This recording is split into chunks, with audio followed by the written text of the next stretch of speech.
Ghana's Controller and Accountant General from 2005 to 2009.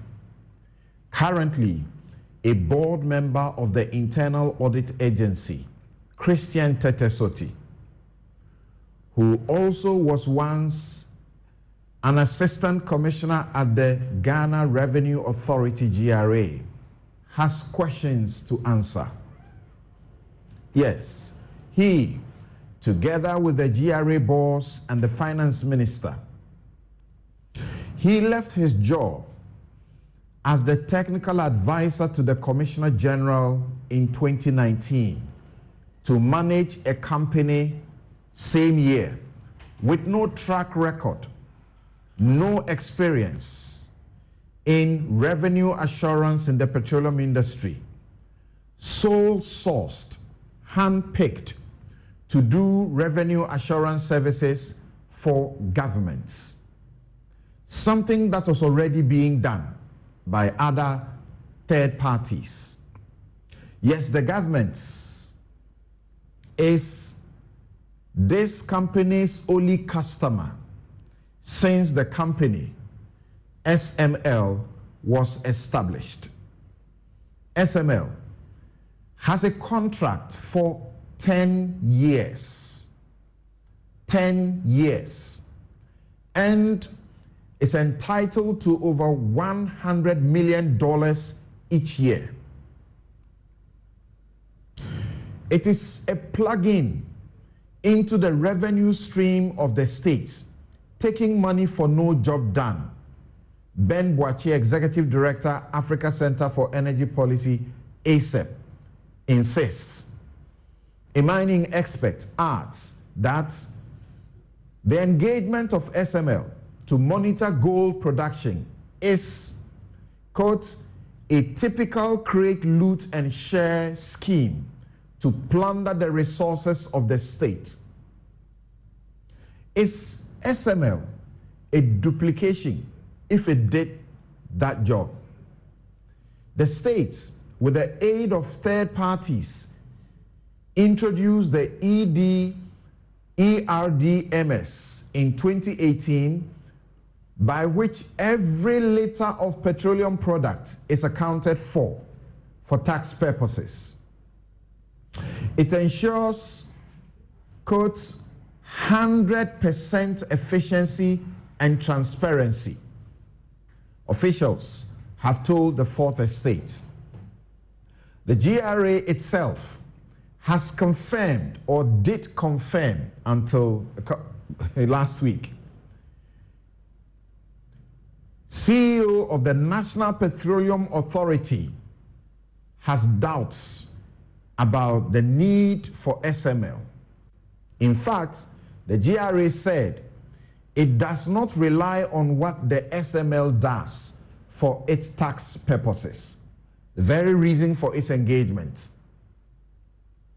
The OSP is commencing investigations, and just yesterday, Parliament also set in motion an investigation and directed suspension of payments to SML. This week started with Catholics and even non-Catholics the world over agitated at news that sought to damage the image of the world's biggest Christian denomination with the largest membership and impact on society. Popular U.S. evangelist, president of the Billy Graham Evangelistic Association, Franklin Graham, joined many in slamming Pope Francis. He wrote, "So-called blessings from religious leaders won't save you from the judgment of God." He said, "You can't bless what God calls sin."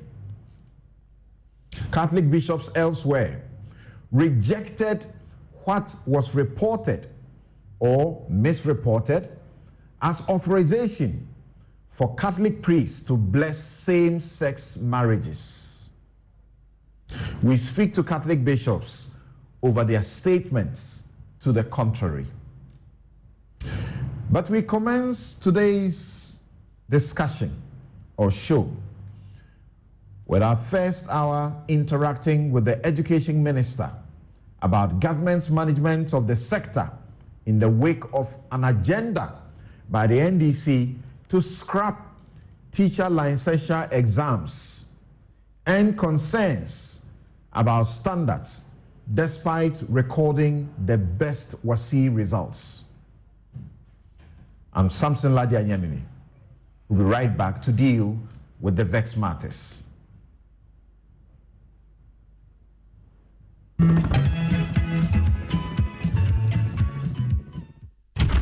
Oh, Charlie, close the window small. Your room be too bright, oh. Why, you be vampire where you know they like sunlight? Oh, my guy, my eyes.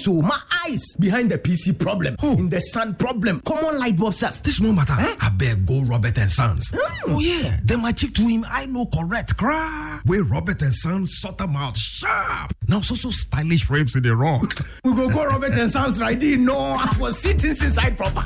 For over 25 years, Robert & Sons continues to provide specialist eye care for both adults and children. Locate us at Adabraka, Adenta, Kumasi, Usudankwa, Tema, Weja, and East Legon. Call 050-151-9111. Robert & Sons, seeing is believing. My way insurance, about Mobia, send my way, Casanova.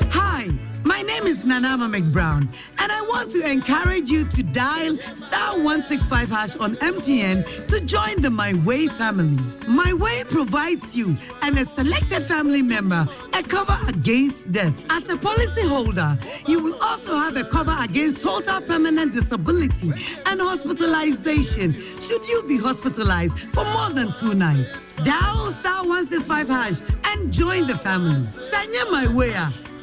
No way. My Way is a product of My Life and MTN Momo. Terms and conditions apply.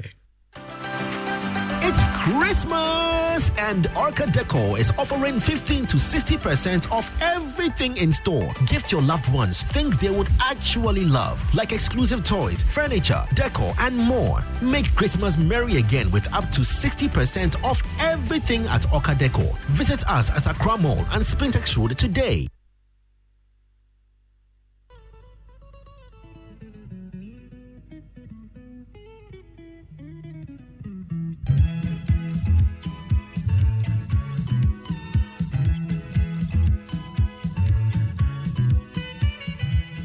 Flamingo paint and this ordinary paint. We then dilute them with water. And now let the test begin. The gentleman on the left is going to apply the ordinary paint, and the gentleman on my right will use the Flamingo Superior paint. As you can clearly see, Flamingo has the obvious better hiding. Furthermore, Flamingo has painted a much larger area. You know, 1 bucket of Flamingo paint is equal to several buckets of any other paint brand on the market. Flamingo paint is made with superior formulation to give superior durability, superior hiding, superior coverage. Flamingo paint, simply superior. Today, the question is no longer, why do we have problems?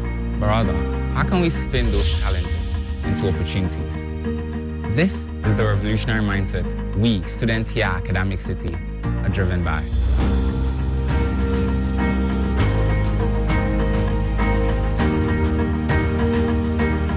Academic City, we believe that the challenges of today are nothing like the opportunities of tomorrow. Hence, we're poised for the future. And so we say, come join us. Pakuli. Yes, again. Uyai Tibatane. Self-Ranadia. Yenu Wijwin. Brabe Kayam. Ow, I'm gonna start shouting Goja. As we lead the charge to empower the next generation of future leaders. Academic City University College, redefining university education.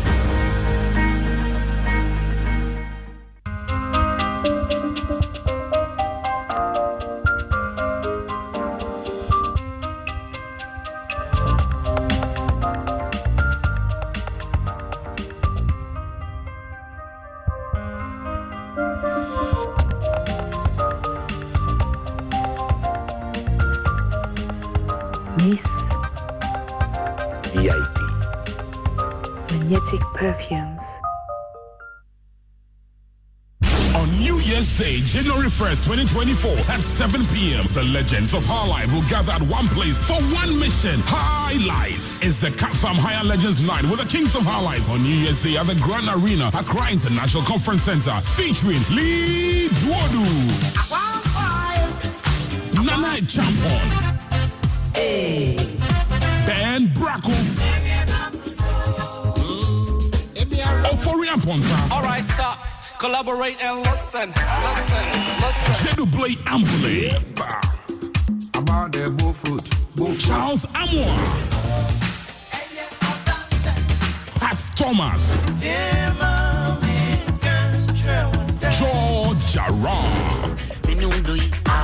Yes, get your tickets fast. Dial *713*33*30# for VIP single tickets. For VVIP table reservations, call or WhatsApp 0200-220-202 or visit CapFam Dansuma or East Legon or visit legendsnightgh.com. CapFam Higher Legends Night with the Kings of High Life.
You're welcome back. This is Newsfile. It's your most authoritative news analysis platform, and here on Newsfile, as always, we put Ghana first. This is the very final edition for 2023. Relax and get to enjoy our show for today. We're inviting all of you, our viewers and listeners today, to take extra time. You always do share a lot of messages with us, but today we are committing to dedicate time to read and share all your messages. Maybe, just maybe, we may open the phone lines at a certain point in time to allow you time to also participate in the discussions live. Thank you very much. So it's been a year. So what are your thoughts, particularly about the things we are discussing today? But if there are any that you want to share your views on with us, we will welcome them. So get ready and start doing just that. I have the Education Minister in the studio, Dr. Yao Osei Educhum, the Minister for Education and MP Bosomtwe. So if you have any questions about education, if you have heard of any concerns and critique, share them with us and we will have him respond to them accordingly. Good morning, sir, and thank you very much for making the time to join us here. Thank you for the opportunity. Great. So today, part of it is to get him to prove me wrong. You know, I did a take about him and spoke about him in certain terms. And those who don't like that truth that I told had a lot of things to say. I said, for example, that he is a great citizen that was flying high, the flag of Ghana home and abroad. And he was doing a lot of marvelous things. He represented leadership that brings transformation. And there is evidence to that I showed. So this morning is one-on-one. He should prove me wrong or shame my critics, so to speak. Right. So I'm beginning the show, and you're seeing these images with you in classrooms, in laboratories, hands-on. And people say, this is the example we want. We are aware of what you did with the educational institution you set up in the United States of America, producing shining example of leaders over there. What is it about your philosophy in this sector? Thank you. Thank you so much, Samson, for such a wonderful opportunity, for giving me such a huge platform to share what the President of the Republic has empowered me and enabled me to do in Ghana. As you all know, I was in the United States of America and experiencing the American dream, a first-generation immigrant, opening schools in Los Angeles, 200 workers, college prep schools, every student paid for by government, and it was a wonderful opportunity. And the president asking me to come back home and help him change the education system. These were his words when he was campaigning for office, and meeting a mentor of mine, asking him, should I go, should I not go? And his words was very instructive. He just said, this is the mentor of mine, Honorable Mervyn Diamond, former congressman. He said, America can do without you, but maybe your country cannot do without you, so go home and help your people. It was almost like he was speaking to me, to my heart, and God was speaking to me through him, and I decided to come. My philosophy, you know, I grew up in a very challenging fiscal environment. I always say my father was not poor, but he had a cash flow problem as a cocoa farmer, and not being able to get the cash at the right time when it was needed by the family. I shaped my whole philosophy of thinking and doing things in the education space. When I almost missed high school because he couldn't put together 40 cedis. And it was my younger brother who one evening sitting in the middle of the cocoa farm in a hamlet had an idea, and he said, why don't you go to Jachi? Tell Dad, give you money to take the transport, go to Jachi. I have this pig that my uncles have given to me because I'm helping them on their piggery farm. Maybe if you sell it, you get the opportunity to go to secondary school. My dad was struggling at the time, had taken me from village to village, begging his friends, can you lend me 40 cedis? Nobody could do that. It wasn't cocoa season yet. Came back to Jachi, we sold the pig. We took it around, we sold, we actually did a retail. I was carrying some, my brothers were carrying some. We raised 42 cedis, 40 cedis, went to Jachi Pramso, paid my deposit, happiest person. Then they gave me prospectus. And the day student prospectus was simply buy shorts, a blue shirt, sandals, and you are in. And even that, it was a huge struggle for me to then get it, come back to Jachi and be enrolled at Jachi Pramso Senior High School.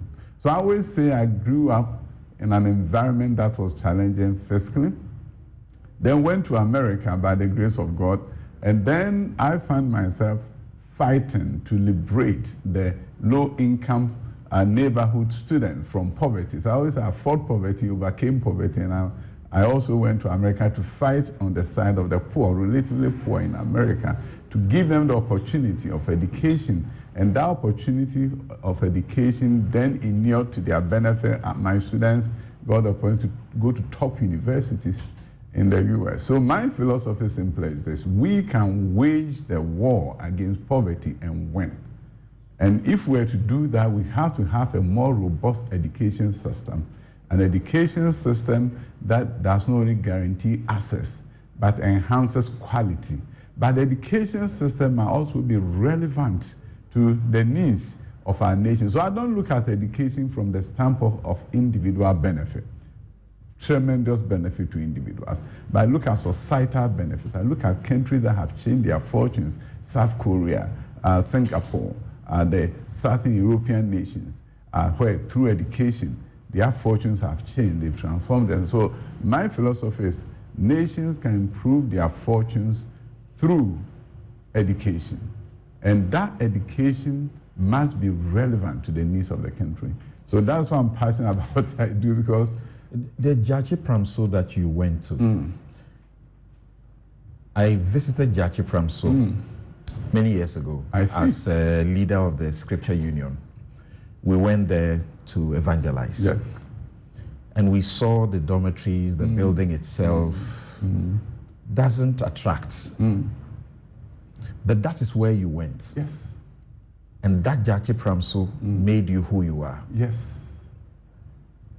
Can we say the same of today's education system, despite what improvement we say we have made to it? You see, there's this thinking that whatever we thought we knew is what exists now. So invariably, like your description of Jachi Pramso has changed now. But if you were to speak to Jachi Pramso, you are speaking to Jachi Pramso from your experience, what you saw there. And you may describe it for what it used to be, but not what it is now. So invariably, you hear people talking about, oh, the standards have fallen, things are so bad. It's their projection as to what they think should be happening. And because around the world, if you look at education systems, what happens invariably is that countries that increase enrollment rapidly diminish learning outcomes. So even education experts in Ghana, I've heard some of them say standards have fallen because enrollment has gone up. You see, that is what is supposed to be, but that is not what is happening. So if you're a researcher in education, you then have to go and look at the data, because that is what education researchers know, that if you increase enrollment, outcomes will diminish. So we have to then begin to look at what I call Ghanaian magic, where we increase enrollment and the achievement did not fall. We defied gravity, literally, because it's not known around the world. In the secondary education space, you increase enrollment in Ghana. In 2016, it was 830,000 students. Now you've gone to close to 1.4 million. How is it that the students are doing well? Everyone will tell you that's almost double. It doesn't, yes, almost double. So they will say it doesn't happen anywhere in the world. But what did Ghana do right? You see, when you increase enrollment and you have fixed facilities, it means if you double enrollment, you have to double class sizes. So the classrooms are congested, and in most countries, they don't have excess teachers to deploy. So with limited teachers, limited facilities, you double enrollment, you diminish outcomes because you are going to increase class sizes. Teachers will be overloaded. Ghana has a unique situation. We are the only country, probably one of the few countries in the world, where we have excess teachers that can be deployed. In other jurisdictions, even if they want to deploy, they don't have them. But in addition to that, the interesting thing about the Ghanaian expansion and why we have improved learning outcomes is that when we improved the learning outcomes, we created a different ecosystem. The first is that when we increased enrollment, we made the education free. What it means is that whereas before free secondary education, students would take 2 weeks, 4 weeks to come to school because they were waiting at home to look for money to pay their fees. You made it free. Therefore, during the first week, they are there. So because they come during the first week, they are not missing anything. Consequently, the time on task has improved tremendously in our schools. You are diving deep already. We'll get there. So the comments people make generally about standards have fallen. And for as long as I became aware politically, I've heard this phrase repeated over and again. Sounds as if we're a basket case as far as our mission and a vision for education system is concerned. And yet we manage to produce some of the best stellar guys who go out and even here do very well. From your experience, is that not true to some extent? You, for example, for 10 years, have decided that on your own, in your constituency, you are going to recruit at least 100 engineers in your constituency. You started doing that. Yes. How easy is it to get the class of candidates that you sponsor to the universities? That should tell you that the standards confirm these cliché. You see, the interesting thing about standards, you have to look at teacher quality. In a country where you now require a bachelor's degree to teach even in KG, standards have not fallen. If you were struggling to get qualified teachers to teach in your schools, then you can say standards have fallen. Teachers are now better prepared, better qualified for our schools. They are being trained differently. You also have ensured that you enhance increase the number of students going to high quality schools in the country. You see, when you talk about the Bosomtwe experience, I decided I would sponsor 100 engineers within 10 years. Within 2 years, I had them. Now I've gone to 150, and I have about 30 of them on my waiting list, waiting to be added. From village to village, when my people visited, they found students who have gone to top high schools in the country, people who have gone to Presec from Bosomtwe, and they were waiting for opportunity to go to the university. So it was so easy to find qualified high school graduates to take them to UMass and take them to KNUST within a period of 2 to 3 years. So if standards had fallen, it was not going to be easy for you to find students who have done science and have graduated and they have made, they are qualified to go into universities. So I have about 30 students doing medicine from Bosomtwe, and I easily found them. On Wednesday, something profound happened. I met this young man who came to me and said, Minister, I want to thank you for what you did for me. And that was before I even started doing the 150 agenda. These students I picked up, the mom was the cleaner of the public toilet, and I had stayed at home for 2 years. Couldn't find the money to buy university and transform. We did it for him. He met me and said, Minister, on Monday, this upcoming Monday, I'm starting my housemanship as a medical doctor at Sunyuan Teaching Hospital. You helped me 6 years ago. You took care of me. You paid my school fees, our UDS, and I've graduated, and I want to thank you.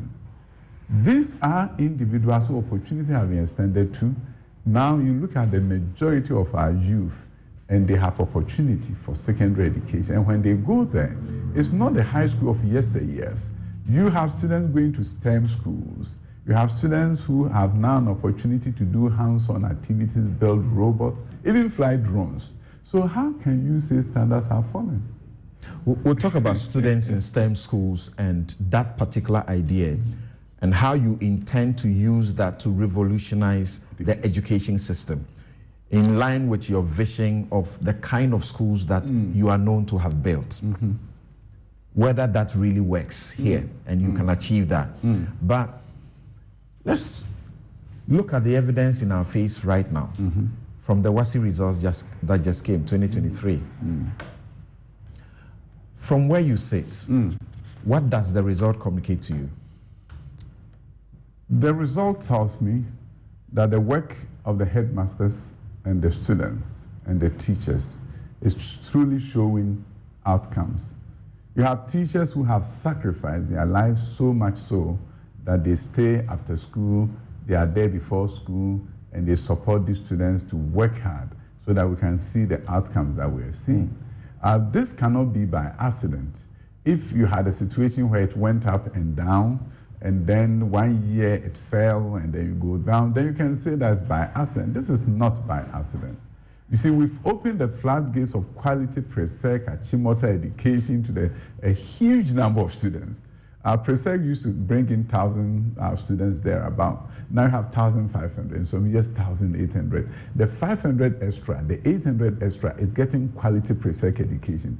Before free senior high school, the A1 to C6, which is the pass rate, was about 95%. Now Presec is doing 98% with increase in the number of students who are getting the quality Presec experience.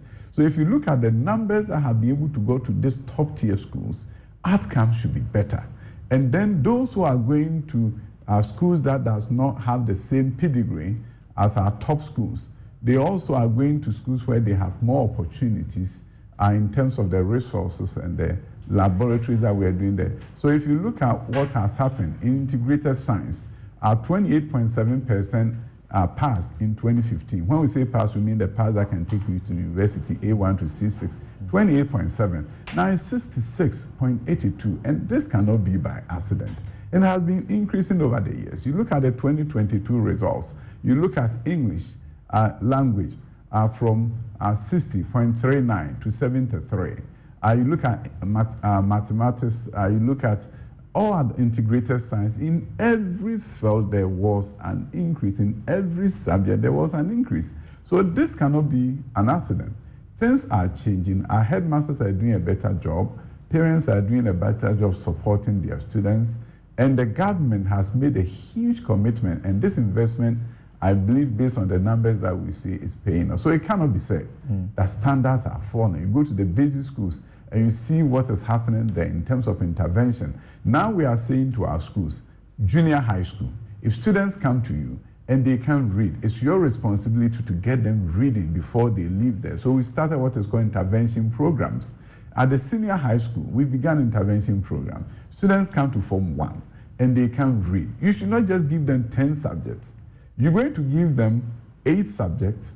The 2 additional ones are going to be intervention English class, intervention mathematics class, to boost their proficiency in mathematics and boost their proficiency in English during the regular school day.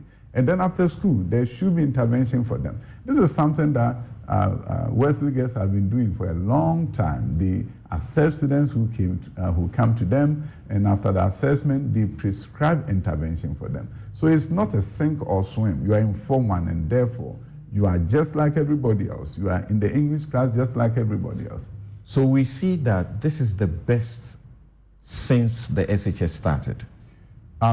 The best since the SHS started, and also the best since 2015. The best since 2015. Because you see, before 2015, we had the Kufuor graduates who came through His Excellency late Atta Mills. Those were the ones who were doing 4 years. So the 4-year result is now quietly being matched by this 3-year results in 20. So it's 2 levels. Since 2015, this is the best. Almost a decade, this is the best. And then since we started the free senior high school, this is the best. So there has been a gradual build-up in terms of proficiency, in terms of learning outcomes in our senior high schools. So between 2016 and 2022, we see about 10% increase in the WASSCE pass rates for all 4 core subjects. Notwithstanding the gross tertiary enrollment target, 25% by 2021 was missed, 19%, with a 2030 target of 40%. 40%. In line to be missed. Since we are lagging at 20% today due to the slow growth of the tertiary admissions. Why is the core WASSCE results not reflecting at the tertiary level? You see, what we have to realize as a nation is the importance of gross tertiary enrollment ratio. I think the sense of agency is now coming. It didn't used to be a sense of agency for anyone. You know, during the Rawlings era, when we were at the university, the Bretton Woods institutions, World Bank, IMF, they told the government that university education is a private good. It's for individual benefit. Subsidies were removed. There were looters, demonstrations everywhere. I remember when our university was shut down about 4 times when I was there, because the government said subsidy dispensed with it, instructed by the IMF, instructed by the World Bank. A number of countries were instructed to do something they did, but countries like Brazil did not. They didn't. And they stuck to their guns and said, no, tertiary education is important. So the country that did not heed to the advice of the Bretton Woods institutions and invested in tertiary, then began to see the transformation. If you look at what has happened in China, for example, the numbers that were there in 2005 and where they are now, getting close to 60% gross tertiary enrollment ratio, It was this idea that we needed to do this, and they focus on it. Now a sense of agency has been created for us. The sense of agency is that we need to boost our gross tertiary enrollment ratio. You know, in the 1970s, it was about 0.9%. So if you really look at where we have been or where we are now, if you are looking at that, you can say there has been growth. But now you have to look at the sense of agency that has been created for us, especially by the 1972. We had a 0.9% gross tertiary enrollment ratio. 1971, India had 12.69. Now India is at 31.3%. China in 2005 was 19.3. Now China is about 60%. And of course, South Korea is over 102.47%. So it's the sense of agency that has now been brought to bear.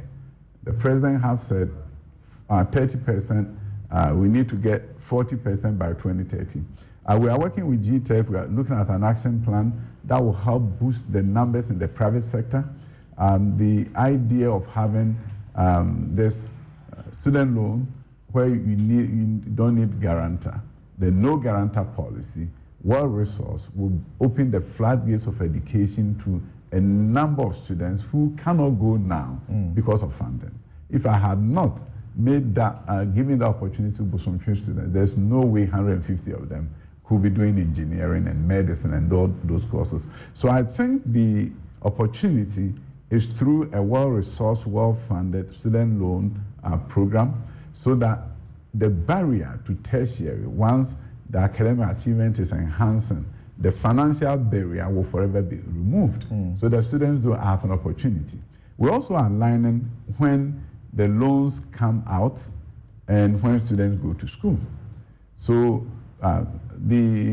if you look at what has happened over the years, even with Cocoa Marketing Board Scholarship, the poor who needed it the most to go were not getting it before they entered. Yeah. You have to go to the school to apply. So now, if the Student Loan Trust Fund is going to open the portal, and they should be opening it this week. So there are deliberate plans to ensure that these pass rates will reflect in the at the tertiary level access. So you remove the cost barrier. So removing the cost barrier means that the Student Loan Trust Fund resource should be made available at the gate, not after. If you are waiting for them to enter, majority of them cannot enter.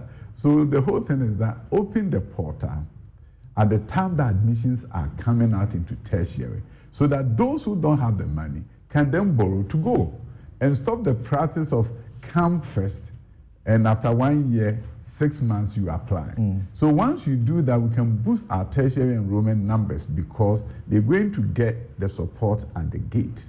So you're not going to have a situation where people don't apply at all. So, right. So while we celebrate these numbers, there's a question to be asked. Since 2021, we have not been writing WASI with Anglophone West Africa. That tells me, since we're doing our own local WASI, that this is not standardized. So we cannot be making comparisons, correct? It's not local WASI. We are not doing local WASI. The exams are set by West African countries, examiners from all the countries. We are not doing local WASI. Okay. You see, this is what is happening.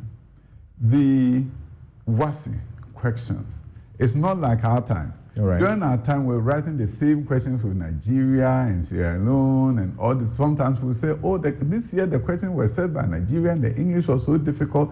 It's no longer the case. If you go to WAEC, they will tell you that they've done serialization, different questions for different countries, even if you were writing it at the same time. So the Ghana exam that we are writing is set by the entire West Africa. The examiners are West Africa. The reason why Ghana, we are now moving towards coming back the pre-COVID, we had to make a decision.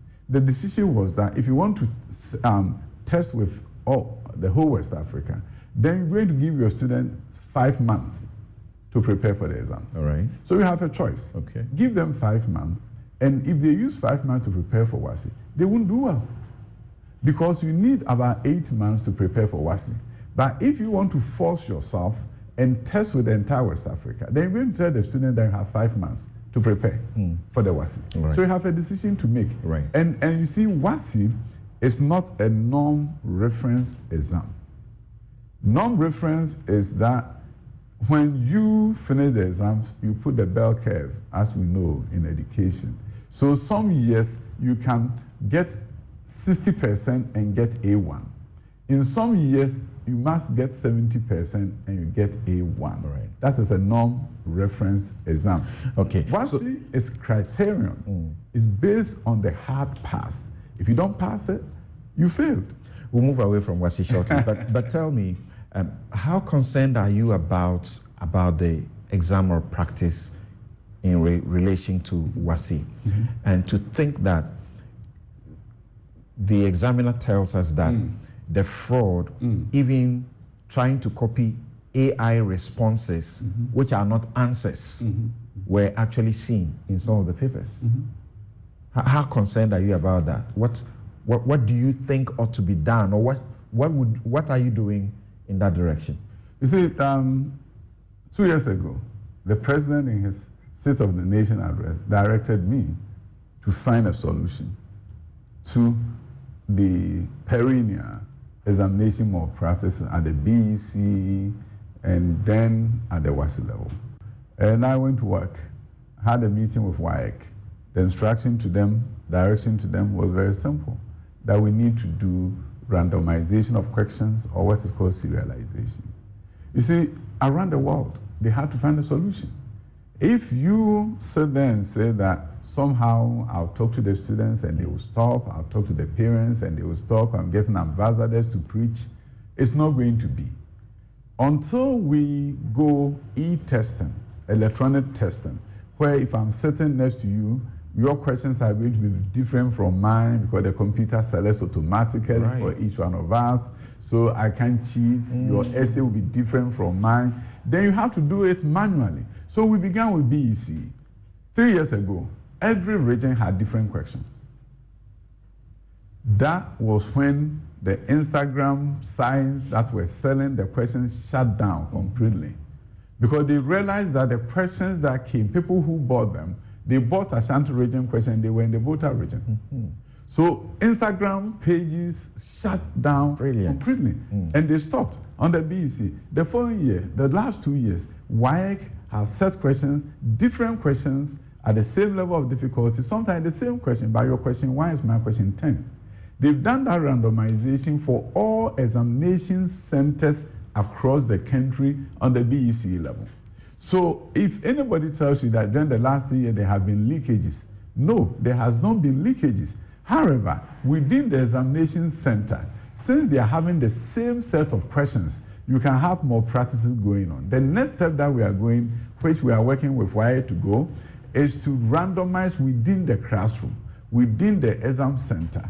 So my questions, your questions will be different. So that's going to be expensive. Oh yes, but it has to be done.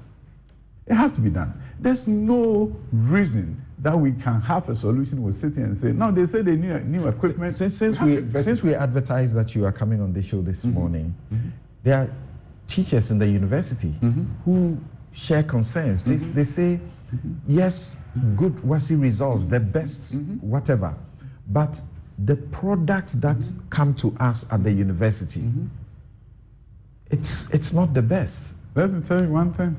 Everywhere in the world, it's what you put in place at your level of education. Educators, teachers, I'm a teacher at the core. And what we do is the blame game. How do we do it?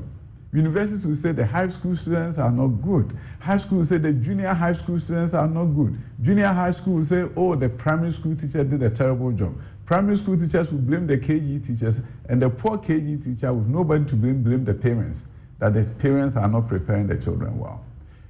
Around the world, when you get students at the university, there was a famous statement by one professor who said, garbage in, garbage out. They are not good, so they're not going to graduate from us better. And I'm saying universities should see themselves as recycling plants. When you have students coming to you and you believe that, oh, the standards, that is where you have English writing courses for them. You see, the reason is very simple. We can't at the high school blame junior high school. No, you do the intervention there. So the the students will be better. When they come to the university, and you realize the university professor VCG, our directive and advice and encouragement to them is that if two students are doing land economy, if you do a placement exam, which is very different from entry exams, placement exam is to help you place the student. If the student comes and English proficiency is lacking, what we do around the world is that they do English 99, below university level English class. So the two of us are doing land economy, but my courses are going to be different the first year because I need English proficiency. I need to master the English language. You see, that is not to say high school shouldn't do a better job. That is not to say junior high shouldn't do a better job. But we should not turn out or churn out graduates who are not meeting the premier University of Ghana standards. But it is serious and concerning that the teachers at the junior and high school, as many as 9,000 will fail the licensure exams. The exams that you're using to seek to get the best to do the job. So that's good news because we are getting the best. If we were passing everybody on, nobody will fail. What NTC and we've all discussed they should do is to get study materials. Because it's a new exam. And I think it's not fair to the person coming to write the exam that he can't pick up a book and read and prepare. Because obviously, the content of the exam should be exposed to them. So this upcoming exam, I've told them, we need to make sure, so I've teamed them up with NACA to prepare study materials for them. I think they can do it, but the exams is very different from the courses that they are used to. The exams are assessing more critical thinking. And maybe the grades from their teachers, the courses that they did, is not aligned. So we need to do a better job helping them prepare. I have no doubt in my mind that majority of them are going to do well when we prepare and give them the material that they need. And also, colleges of education. And it's not just the colleges of education. Majority of the teachers are coming from distance programs from the universities. So invariably, people talk about, oh, the training colleges, the old training colleges. No. Majority of the students are not coming from the training colleges. They are coming from distance education programs offered through UCC, Winneba, and they are everywhere in the country. So you're saying that the fact that over 9,000 have failed this exam is actually a positive and a justification for keeping the licensure exams instead of scrapping it? Yes. Because you have to help them to meet the standards, to enter the classroom and do a great job for our children. If you are realizing that unfortunately they are not meeting the standards, why pass them on? You help them do a better job. Now we're doing restructuring, re-engagement with NTC to ensure that as soon as they finish school, they can write the exams there. So they don't go out and stay at home and be still for 1 year waiting to write the exam. So if you do those movements and you provide teaching and learning materials that aligns with the exam content, they are going to do a better job. And I think the country is better for it, that we are helping them to pass the exams, to meet the requirement, the rigorous requirement to enter the classroom. But if you take the easy road, nobody likes exams. Nobody likes exams. And therefore, if you take the easy road as a politician and say, I'm going to scrap it, they will jubilate. But are the students in the classroom going to jubilate? Interesting. If you're just joining us, this is News File. It's your final edition for 2023, and we begin the first hour with an interaction with the Education Minister and MP for Bosomtwe, Dr. Yao Osei Educhum, and talking about the WASSCE results that is being celebrated and asking and trying to test if it reflects, the quality of the products that are being churned out for the universities and subsequently to our job market. Now, but you see, the interesting thing is that these students get to, from Ketasco and all these places, get to Harvard and top the class. So there's something to be said about quality. Students are going around the world. In UK, they send me their exams results, doing fantastic job. So if you have one evidence of a student not doing well, sometimes, you see, we generalize it over all the students. But the professors will tell you that they also have students sitting in their classes and they are doing a fantastic job. But the one that may not be performing may be the one that is singled out. But we should also celebrate those who are doing a great job in Ghana and outside Ghana. Students who are sitting in classrooms and they have great ideas, and there are a number of professors who attest to the fact that this student coming from Drobonso, from a village in Bosomtwe, they are now at the university and they are doing a great job. So invariably, I understand that we'll talk more about the challenged one. Right. And may not say anything about those who come to class and challenge us as professors in our lecture halls. Right, and I'm already getting some of the messages from our viewers, and this one says that the problem is from the teachers. They charge the children to supply them with answers during the exams. I have received many reports from displeased teachers concerning the practices of their colleagues. The problem is also pervasive across educational levels, that even nurses, training colleges are doing it too. For final licensure exams, we need a national mentality reset. There are those who raise the question about even teaching pupils and limiting them to extra classes. So if you can't afford, you don't get to be taught certain things. And then you go higher up, and people are doing, pamphlets, handouts. If you can't afford, you won't get it. I think it used to be the case that if you couldn't afford, you could not do extra classes. That is not the case now. And this is some of the things that I say. That's not the case anymore? No, because we disbursed 65 million, and we're about to disburse one in the next few days to our senior high schools for extra classes. The government picked up. The government is paying for the extra classes so that it will be uniform. Yes. So that it wouldn't be said that because you couldn't afford, you were in class, and the next day the teacher would take something different, advancing on what was done after school. So it's not the case now. But somehow people think it's the norm. It's no longer the norm in our senior high schools, and headmasters will attest. Well, why don't you simply increase the contact hours and pay for that instead of pay for extra classes? You see, we've increased contact hours. Correct. Yeah, we've increased contact hours. But also know that until you do intervention within the school day, you see, I visited Frafraha Senior High School, and the headmistress was talking to me about the fact that the intervention that they are doing after school, because it's a day school, a number of students could not stay. So my whole thing was that, why don't you do it during the regular day? And to do it the regular day means you may have to take away some subjects. So they something like unexaminable ICT course.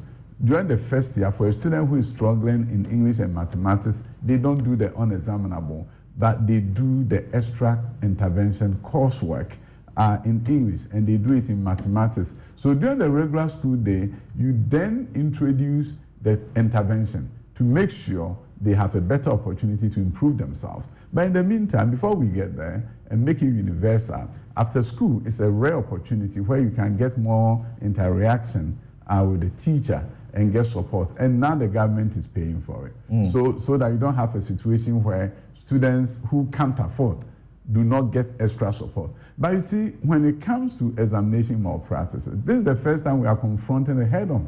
This is the first time we are saying. Right, so thank you. You've spoken about that. And as you see in the background, it brings me to the question of the science, technology, and engineering, mathematics, STEM. I've heard some teachers who say, this is what you need.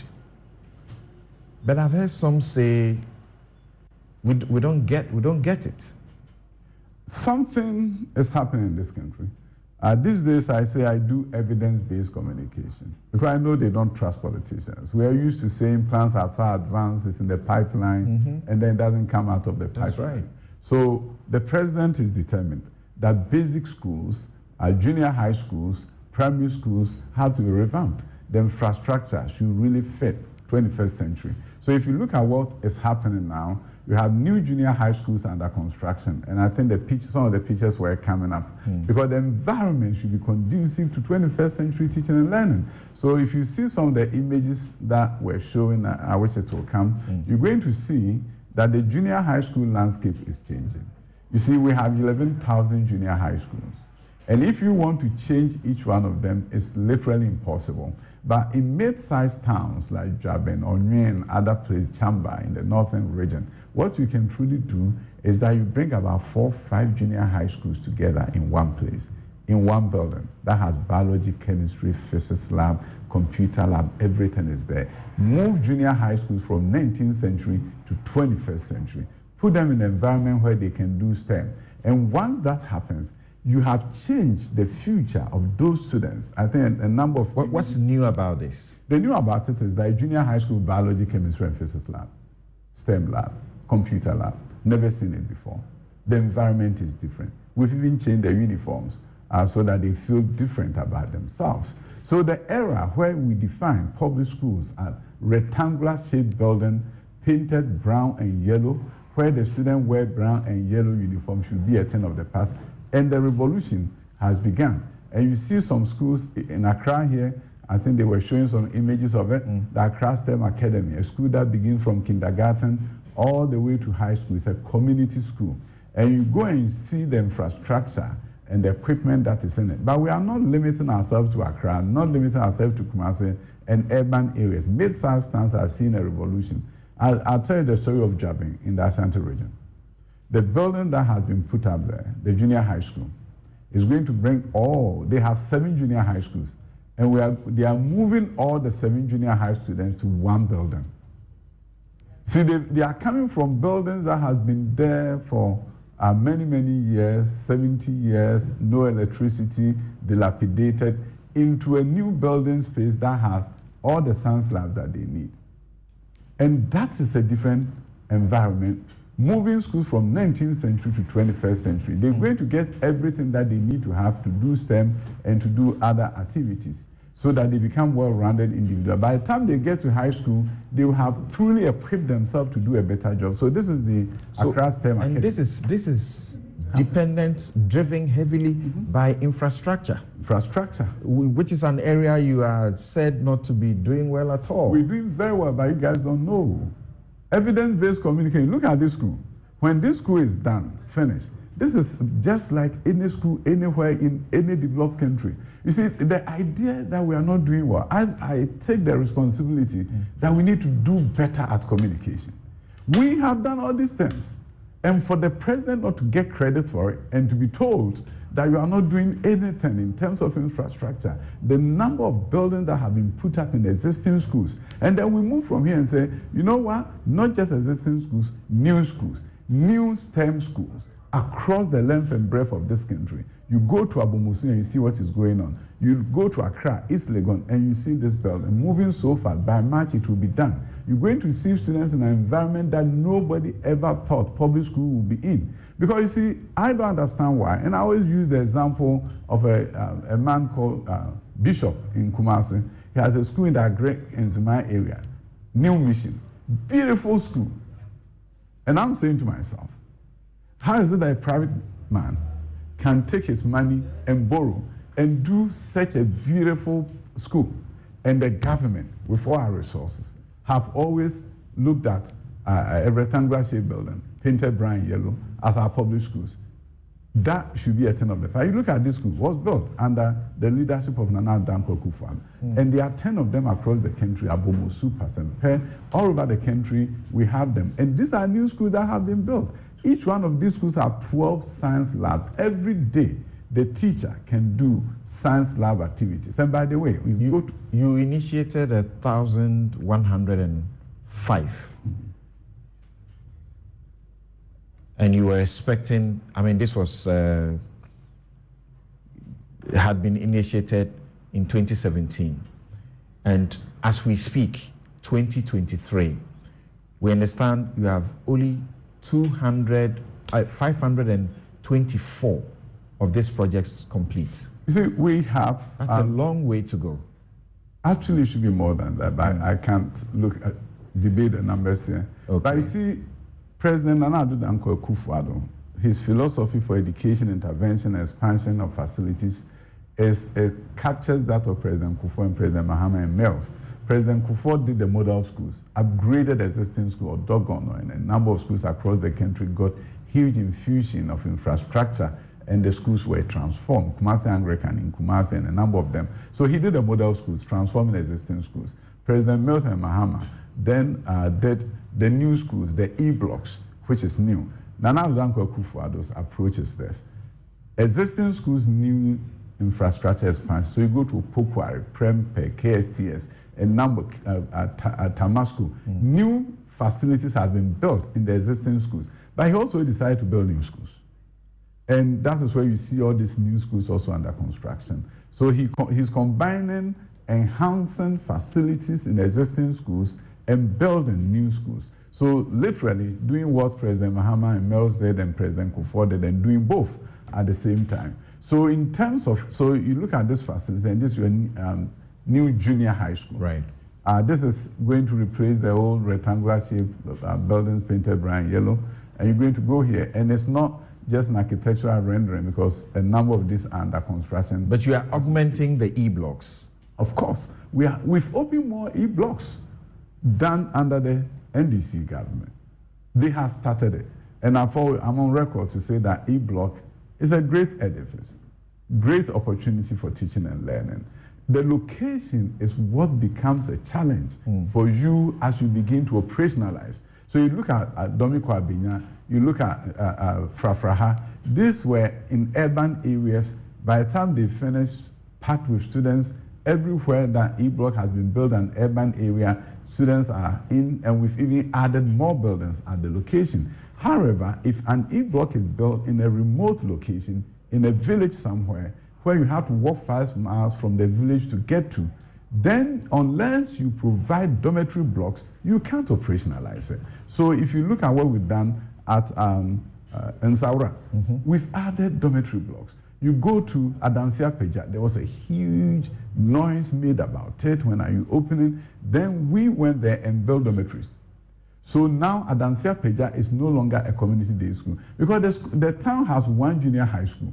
So if you build a school that has capacity for 1,200 and it's a day school, only the residents from the town can go. But the moment you add a dormitory block, then the area students can then come there, and then the building becomes more useful. So the E-blocks, as we understand, there were 22 of them that had been completed by 2016, and you have ensured the completion of 15 additional even more E-blocks. Now, because now we've opened more. Okay. So the whole idea is that open but add a dormitory. If it's not in the city. All right. If it's in the city, open without dormitory, you'll be fine. So all those in remote locations, we are adding dormitory blocks. All right. Once you add a dormitory block, then the building becomes more useful to the taxpayer. And that is what our approach has been, that if it's in a remote location, unless you add dormitory blocks, we've attempted opening of some schools where only one student will show up because they cannot be day students at those locations. And therefore, the whole E-block thing, good idea in terms of infrastructure, wrong policy in terms of location, and you have to right that wrong to make the buildings useful to the Ghanaians. If you're just joining us, we are having an interaction with the Education Minister, Dr. Yao Osei Edichum, on the back of the WASSCE results that's being touted. Of course, that's the fact that they are the best so far that the country has chalked, but there have also been concerns that have been raised, and he's seeking to address them. Like I said, your comments, send them in, and we will share them with him. Eugene Osei is asking, is it a question? He says, Dr. Osei Chum has remained one of the few bright spots within this regime. Many challenges still remain, but when you scan around, he stands out as one of the few working ministers. Hakeem Nuruddin, says, please ask the minister, how far have they gone with the printing of textbooks for JHS students, especially English textbooks? I'm a JHS English teacher in the Upper West region, and I can confirm to you there are no textbooks at all. It's a big struggle for us, and that brings me right to my perhaps next and final leg of this discussion, including questions of curriculum. Curriculum, a big thing in terms of changing what students we teach students and what they learn, making it more hands-on, critical thinking, bringing STEM. You can't memorize STEM. You can't memorize the construction of robotics. You can't ask a student to describe how do you build a robot. Right. They have to build a robot. So if you look at what has been happening in that space, if you look at a school like Efia Kubi Ampem, where they started, teachers started an aviation and aerospace club, and now we are taking that, we are making a full-scale career pathway for students. You go to a place like Accra High, there's a STEM center there, and now students get to do engineering sciences at Accra High School, which is embedded with robotics and coding, and it's fascinating when you go and look at what they are doing with their heads and with their hands. So are you delivering on the one student per laptop? It's coming. Because you need that to go hand in hand with this kind of introduction. Coming very soon. The 450,000 of them, and beginning January, deployment is going to happen across the length and breadth of this country. And with connectivity at the various schools, we are changing the space of education at the secondary level. It's a transformation that people are going to see. Because you see, if you look at what this young man is doing on our screens, this is a young man who gets to visit Accra High School, and these young ones go there and they do coding, they do robotics. In fact, the kind of equipment and tools that they've been exposed to is hard to find, even in developed nations, and it's here in Ghana. So the curriculum is driven by the equipment and the tools that you make available. So what we are seeing here is a public facility. Public facility, Accra High School, and the students are there. If you go there, and my friends see pictures of them and say, is this Ghana? I say, it looks like a private Montessori sort of. Public schools are going through transformation. All right. So what we are looking at is this. Whether it is about increasing our engineering numbers in the country, now we have pre-engineering programs. You can go to UMass, go to Pentecost University, and if you did not do science, they will give you 1 year intensive science coursework. After that, you can become an engineering student. So things are changing in the space of curriculum, what the students are learning from pre-tertiary all the way to tertiary. Now, in terms of textbooks, correct. I don't give promises, but my colleague teacher who called in from the north about junior high school textbooks, within a month, is going to see books in his school. Within a month? Within a month. I don't promise this, but I know what it's been a major issue. You've been aware of this? Yes, and it's going. The junior high school textbook will hit the classrooms. And when it starts, since I've made the pledge on your show, I'll show you the pictures of the delivery. And if I'll get a contact person of the teacher, I would love to have communication with him after this for him to be assured that we are fully aware and we are going to make sure they get the tools that they need in order to do well. But you see, the transformation that you are seeing, whether it's at KG level, these are KG classrooms in Ghana. It didn't used to be this way. The question is how this is. It's been the biggest issue that has plagued our development, including in the education sector. There's one thing I can tell you. Government can do what government wants to do. Government. If they want to do something, they can do it. When the model junior high schools that you're seeing, funded mainly by the Arab Development Bank, Badia. When I became the minister, they had funding to build same buildings, small rectangular shaped buildings. I made a case to them that if you help me put one of these buildings in a mid-sized town, I'll be able to bring all students there. I'll provide them quality education. I'll move the schools in the community from 19th century to 21st century. They said, go ahead and do it.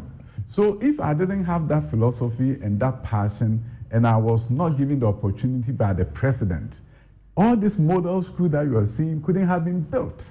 So that's why I'm saying sustainability depends upon the determination of a government, a mission-driven minister for education supported by the president, provided resource by the minister for finance, you will see transformation. Sustainability is a government determination and fierce determination that education has to be transformed. And when that is there, transformation will happen.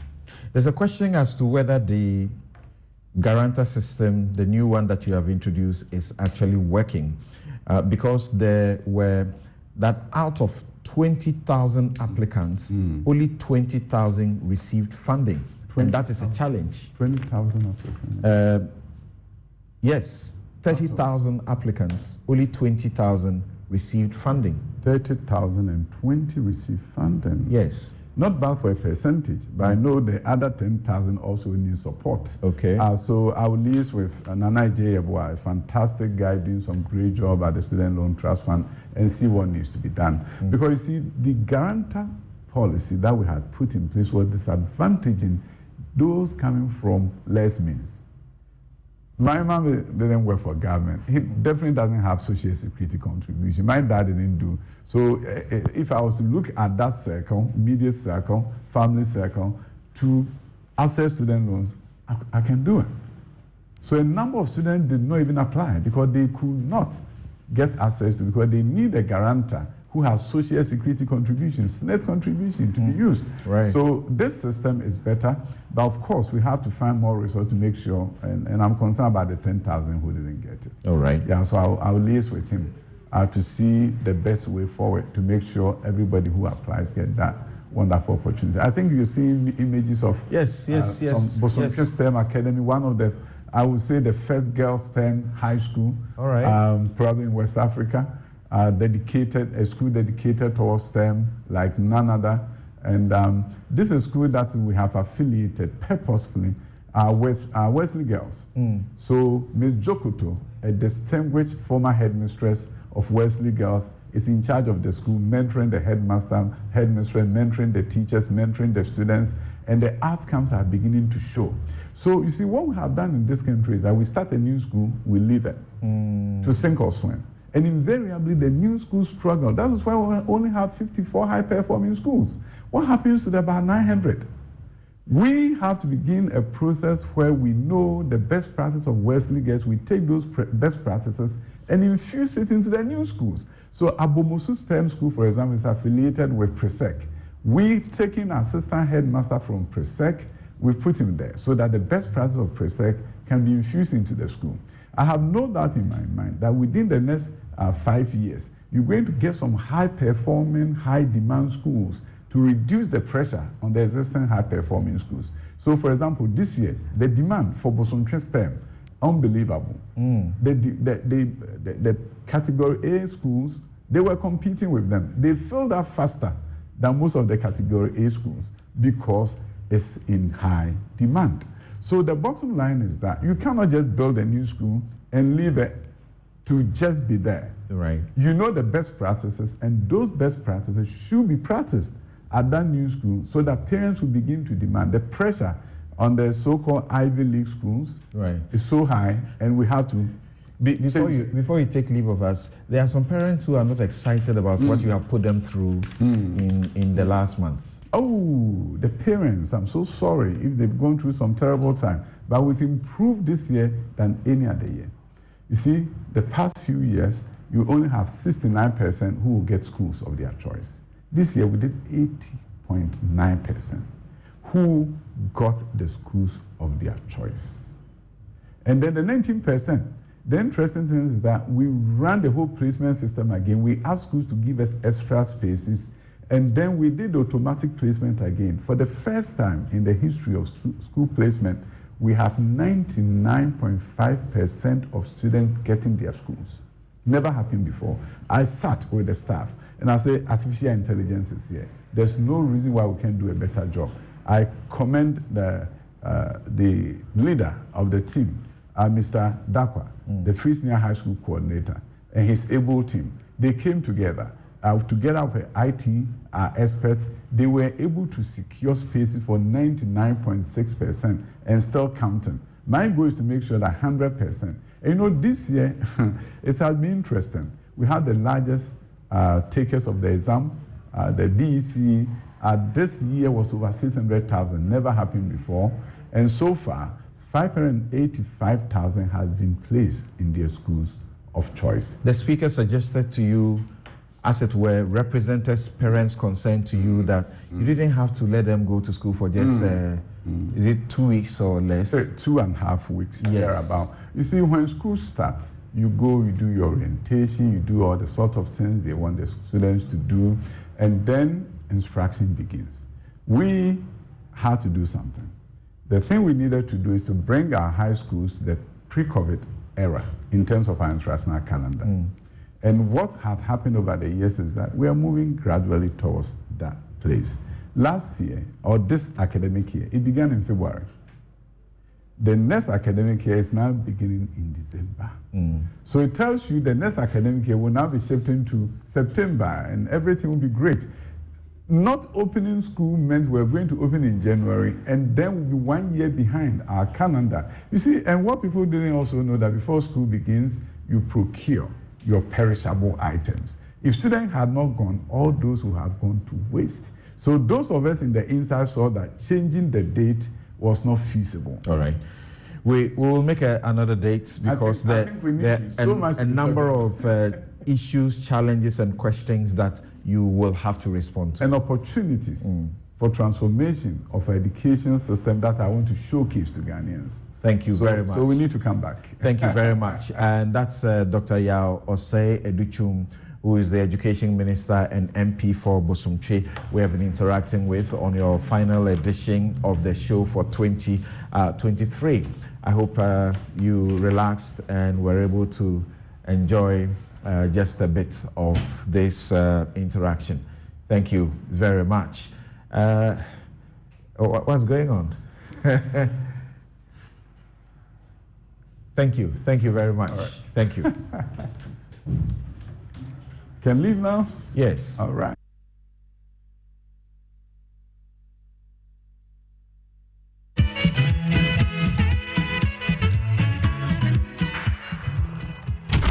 Oh, Charlie, close the window small. Your room be too bright, oh. Why, you be vampire where you know they like sunlight? Oh, my guy, my eyes. Behind the PC problem. In the sun problem. Common light bulb stuff. This no matter. I beg go Robert and Sons. Oh, yeah. Then my chick to him, I know correct. Where Robert and Sons sort them out sharp. Now, so stylish frames in the wrong. We go Robert and Sons right in. No, I was sitting inside proper. For over 25 years, Robert & Sons continues to provide specialist eye care for both adults and children. Locate us at Adabraka, Adenta, Kumasi, Usudankwa, Tema, Weja, and East Legon. Call 050-151-9111. Robert & Sons, seeing is believing.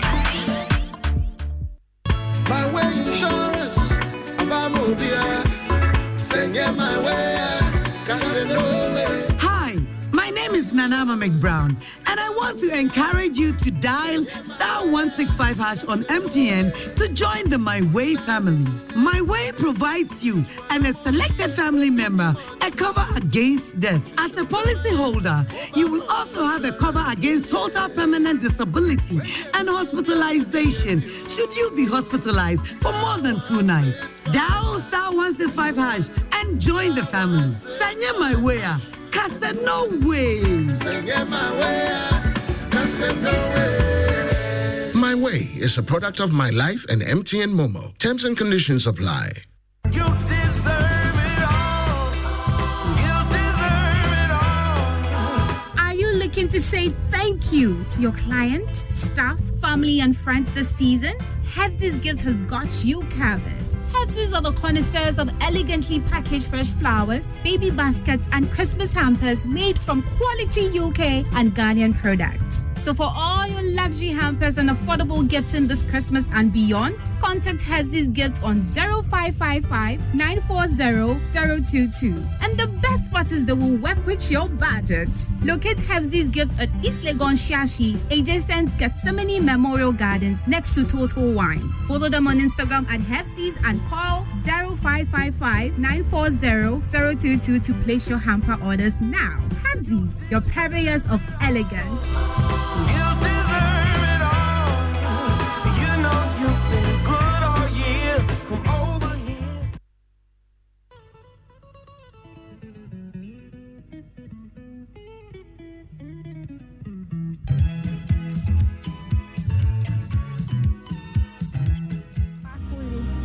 Yes. batane. Zafrana dear. Yen was when. Brabekayam. Ow, Amanasat Shame Hoja.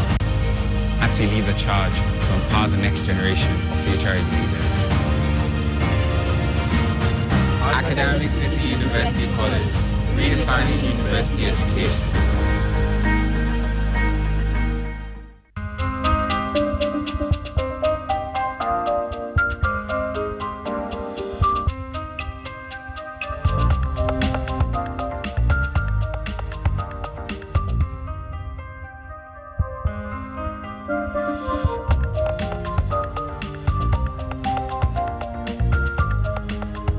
Miss VIP. Magnetic Perfumes.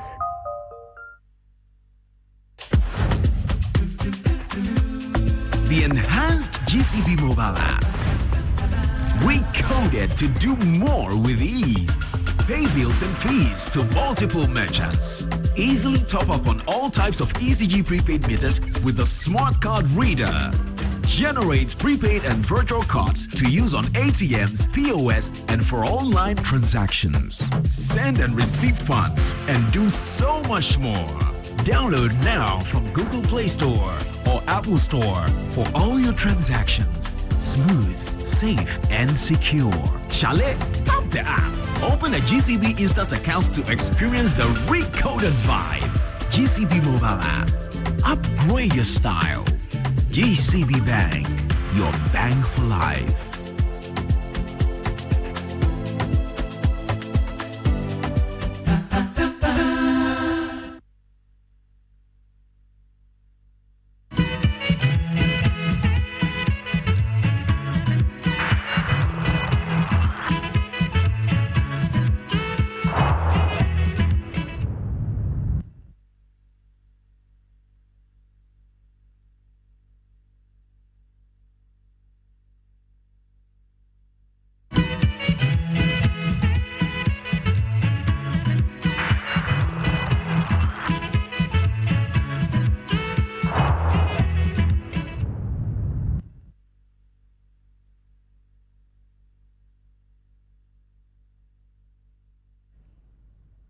You're welcome back. This is Newsfile. It's your most authoritative news analysis platform.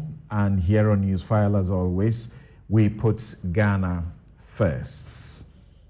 As we get into the season, getting you to relax, just relax and enjoy the conversations that we are having. The next one coming up is very troubling. And then after that, we will look at the question of the contract lie.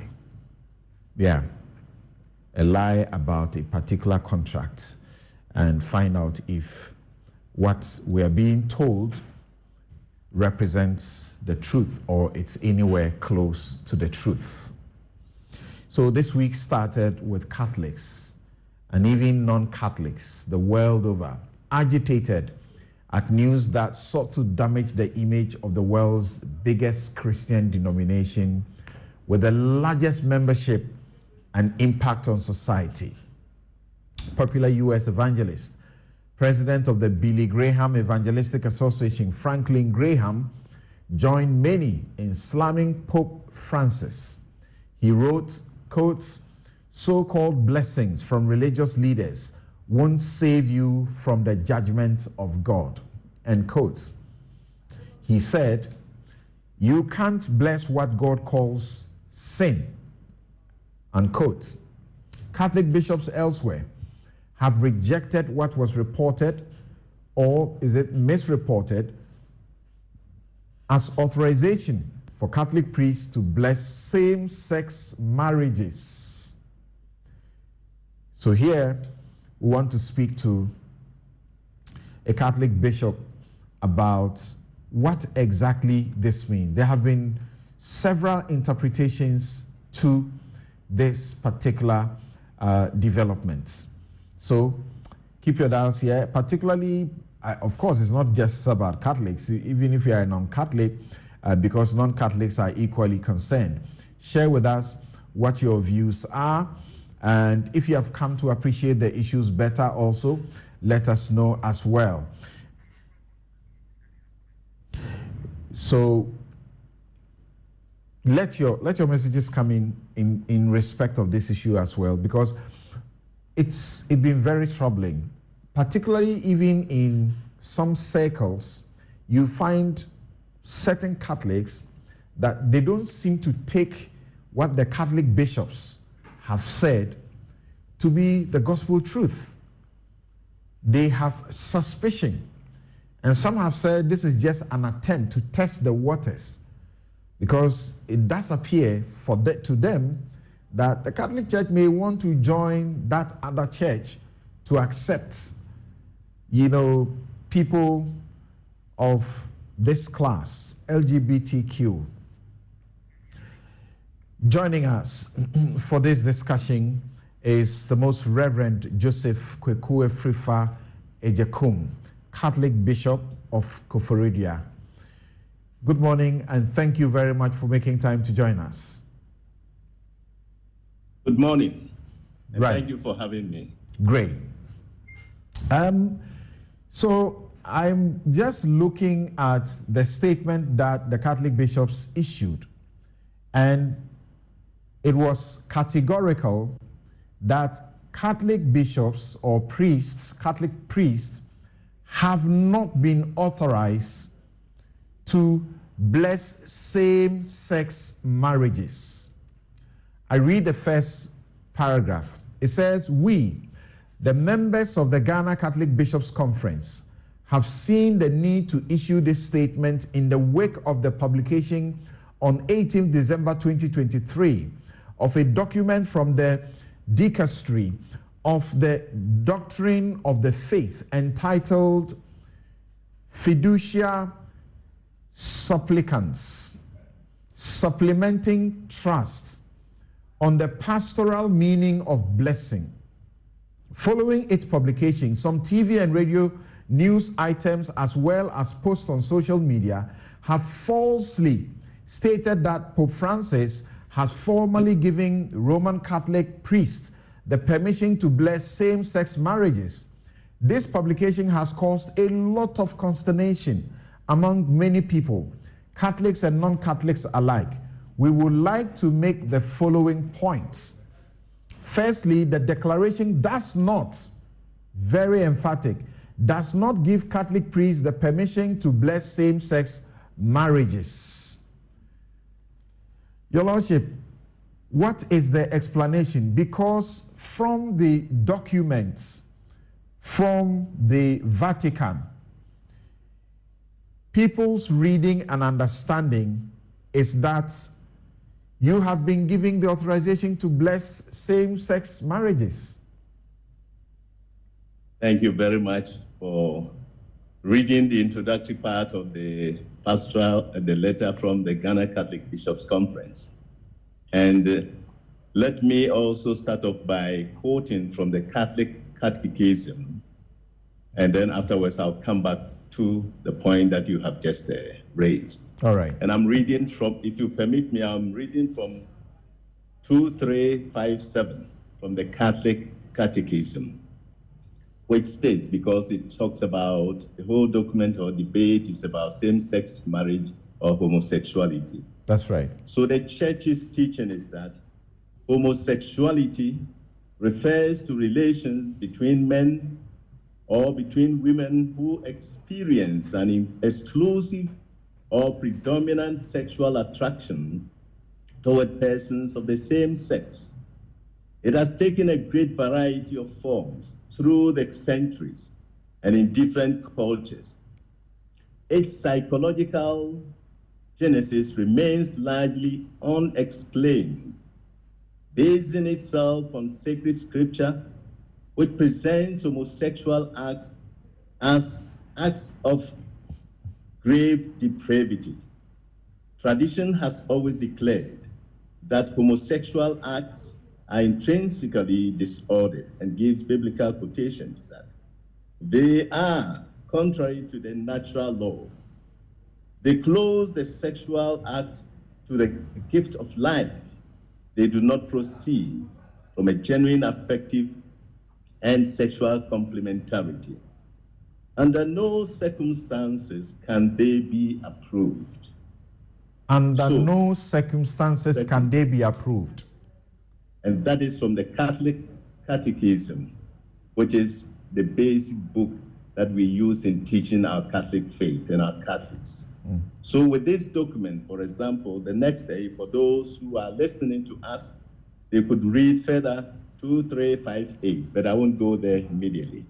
So now to the point that you have raised from the declaration from the Catholic Bishops' Conference of Ghana, it is quite obvious that yes, reading through the entire document, we are not being asked intrinsically to bless same-sex marriages. Please hold on there just for a minute. In the document from the Vatican at page 20, which is the English translation of the declaration, on the title, on the pastoral meaning of blessing.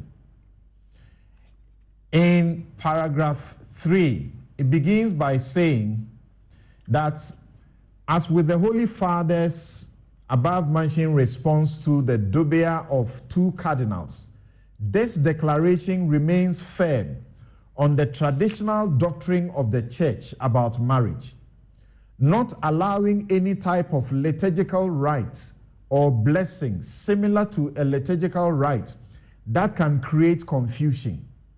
The value of this document, however, is that it offers a specific and innovative contribution to the pastoral meaning of blessings, permitting a broadening and enrichment of the classical understanding of blessings, which is closely linked to a liturgical perspective.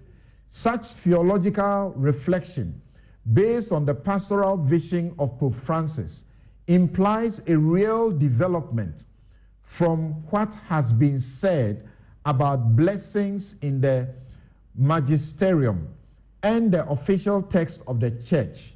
This explains why this text has been taking on the typology of a declaration. It is precisely in this context that one can understand the possibility of blessing couples in irregular situations and same-sex couples without officially validating their status or changing in any way of the Church's perennial teaching on marriage. This declaration is also intended as a tribute to the faithful people of God who worship the Lord with so many gestures of deep trust in His mercy, and who, with the confidence, constantly come to seek a blessing from Mother Church. Yes, please go on. Okay, thank you very much for making reference to that aspect of the declaration. And let me also continue by saying, you know, when the news was flashed in CNN and other media or communication screens, the highlights, you know, gave the impression that the Holy Father has given permission to priests to bless same-sex marriages. In fact, when some of us saw it, I personally, when I saw it on a Ghanaian television because the whole day had been very busy when the document was issued on the 18th of this month. I said, what is happening? You know, that was my first question. And so I called even 1 or 2 bishops to ask them. And they said, no, that is not the intention of the Holy Father or the document. So what I can also say after mentioning that one is that, you know, the document, I think, has gone too far in trying to explain in words and theological and scriptural balance that are often very difficult for many of us to even appreciate or to understand, you know. And if you look at the whole document, as you may also have, bringing this down into even our language, which is our vernacular, becomes so difficult to come down to the people, Ga, Nzima, or Eve, or Akan, or whatever. It's not easy to explain these things. And in my view, looking at the document, especially from the introduction, and then I will link it up with the decision from the document from the Ghana Catholic Bishops' Conference. The first three, the introduction of the document, that is the declaration on the 18th of December this year, should be suffice for any clarification as far as this document is concerned. On paragraph 2, if you have the same document that I have, it states the reason for this declaration. And in paragraph 4, 5, and 6, which is the blessing in the sacrament of marriage, right, it states, just as you have also quoted, what is marriage, the essence of marriage, the understanding of marriage by the Catholic Church, and what can be done, what cannot be done. And then the declaration, I think, could have even ended on paragraph 6. You know, because these first paragraphs capture, in my view, everything. And I think it's the elaboration in trying to elaborate what biblical meaning of blessing and so forth. This is what is, and then of course, blessing same-sex marriage, yes or no, and so forth. Because when you look at for example, paragraph 39, there's a certain confusion there. So if I may read paragraph 4 to you, the paragraph you just referred to. It says, Pope Francis's recent response to the second of the 5 questions posed by 2 cardinals offers an opportunity to explore this issue further, especially in its pastoral implications. It is a matter of avoiding that something that is not marriage is being recognized as marriage. Therefore, rites and prayers that could create confusion between what constitutes marriage, which is the exclusive, stable, and indissoluble union between a man and a woman, naturally open to the generation of children, and what contradicts it are inadmissible. This conviction is grounded in the perennial Catholic doctrine of marriage. It is only in the context of that sexual relations that find their natural, proper, and fully human meaning. The Church's doctrine on this point remains firm. So if this is the Church's doctrine, that marriage is one between a man and a woman, and any other which contradicts that is inadmissible, what is the purpose for this document? Okay.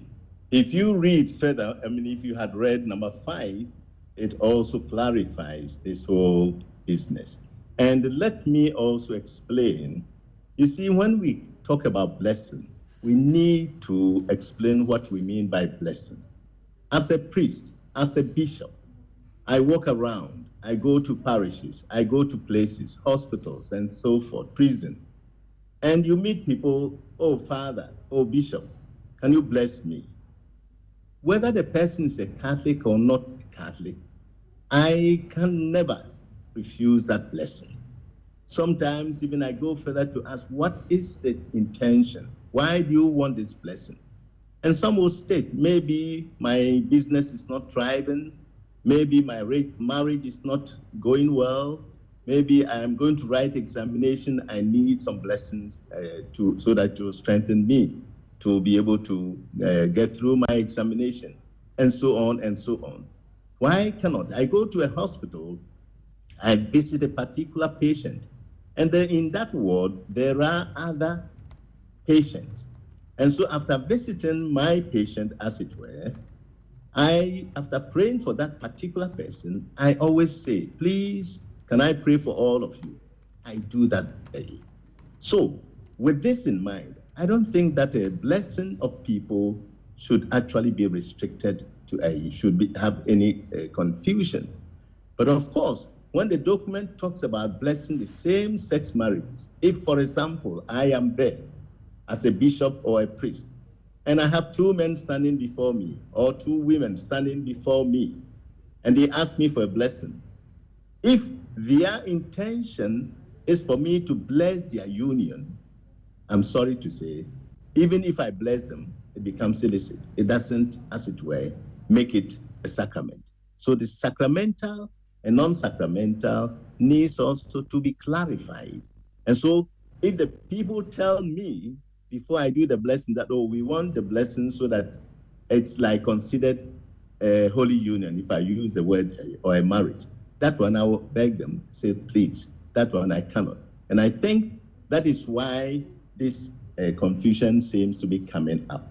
And since the issuance of this declaration, I'm sure you may have come across a lot of bishops' conferences around the globe, Africa especially, from Ukraine, from Kyrgyzstan, and so forth. They have all issued statements the way they are understanding this document.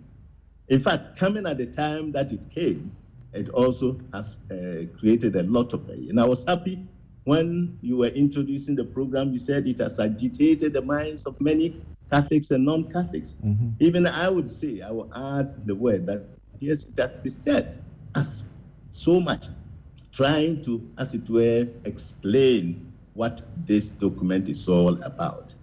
But as I mentioned, this document could have ended on paragraph 6, that is the introduction, paragraph 1, 2, 3, 4, 5, 6. And I think they would have, as it were, given us a respite in trying to go through all these issues of trying to explain to our faithful Catholics and even non-Catholics. So how did you feel when you got reactions, including from Catholic bishops in Malawi, which was published, that Catholic bishops in Malawi reject Pope's call for same-sex blessings? Yes, that is the interpretation or understanding of the Bishops' Conference. And even the one from Cameroon is even stronger, in case you have laid hands on that one. And I'm sure you may have also had the interview that the Archbishop of Kumasi also made. And they are making it categorical that we will not bless same-sex marriage, for that matter as a marriage, understanding it to be a sacrament. As for that one, I think it's been made clear. And that is why the Nigerian Bishops' Conference, the Malawi bishops, and so forth, Kenya, and so forth, have all come out with statements. But from Ghana, what we have just mentioned is that, yes, that is not the mind of the document. But no, I don't think any Ghanaian bishop is going to bless same-sex marriage with the understanding that it is a sacrament. So you, and I think even in your premise, before you started explaining, you admit that this was sort of self-inflicted, to the extent that even certain bishops elsewhere took it to mean the confusion. Yes, yes. You see, the underlying current is all these efforts and attempts by LGBTQ to try, to get the church to accept and acknowledge same-sex marriage as part of the Catholic sacrament. And this is what is creating also, most of us are quite afraid of. And we need really to work seriously towards that one. We stand by our faith, we stand by our tradition, our culture, and so on. And so I don't think anybody would like to go into that one, to disturb the faith of our people. The question remains, why was this necessary in the first place? Why did it become necessary to make such a declaration, as in the Vatican?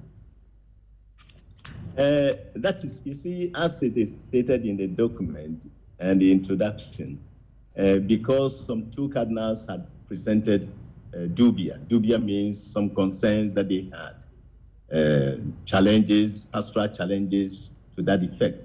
And of course, Western world, especially the German bishops, were also agitating, for the blessing of same-sex marriages. And so when this, among the documents that these two cardinals presented, one of them was the blessing of same-sex marriage. And that is why on the 22nd of February, for example, the congregation for the dicastery for the doctrine of the faith came out with a statement on that. And then when the dubia came, they also had to, as it were, extend or expand it. And so it is, the dubia that was explained was 22nd of February, the year 2021. And then this year, there was this second appeal. And so that is why the congregation, the dicastery for the doctrine of faith, decided to come out to respond to this dubia. And the document makes it clear that, yes, in consultation with the Holy Father. But what some of us are also saying is that, just as you have also mentioned, was it really necessary? And even if it was necessary at this time. But as I have just stated, I think they expanded the explanation too much. I think the statement should have just been made, we cannot bless same-sex marriage as a sacrament.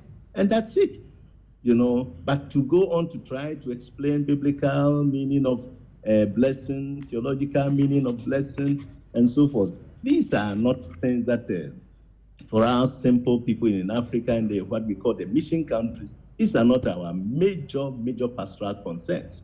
We have more demanding pastoral concerns that we need to, as it were, delve into, and for the church to help us to resolve, and not, as it were, limiting ourselves so much or concentrating so much on the same-sex marriage blessings. So please repeat again for the understanding of the lay person. What is the difference? What is this declaration requiring Catholic priests to do, and how is it different from blessing a marriage of same-sex couple? Okay, thank you very much. In the Catholic Church, marriage, if it is celebrated in the church and witnessed by a priest, becomes a sacrament. At the same time, the church also acknowledges and even requires that before the couples come before the church for blessing or for the nuptial blessing, that they also would have done the traditional one and the civil marriage also. These are requirements, especially because of hereditary and what is the word? I can't remember it. When somebody dies, Inheritance. The inheritance, exactly, yes. And so these are the requirements. The priest is a witness to that sacrament. And it is also a stated fact, just as I have quoted from the Catechism of the Catholic Church, 2357 and 2358, that the church does not admit and does not bless sin. It's stated in the Catechism of the Catholic Church. So what this document is trying to say, which I have said that yes, it has elaborated it too much to the extent that it has brought a little bit of confusion to many, and it was needless. And so the point of the church should remain that, yes, we still stand by what the tradition of the church and the practice of the faith, and especially when it comes to the liturgical act of blessing marriages. And marriages, as we understand in the church, is between a man and a woman. Over there, overseas, internationally, people now don't want to talk even about gender, but we have no choice. I'm born a man, you are born a woman.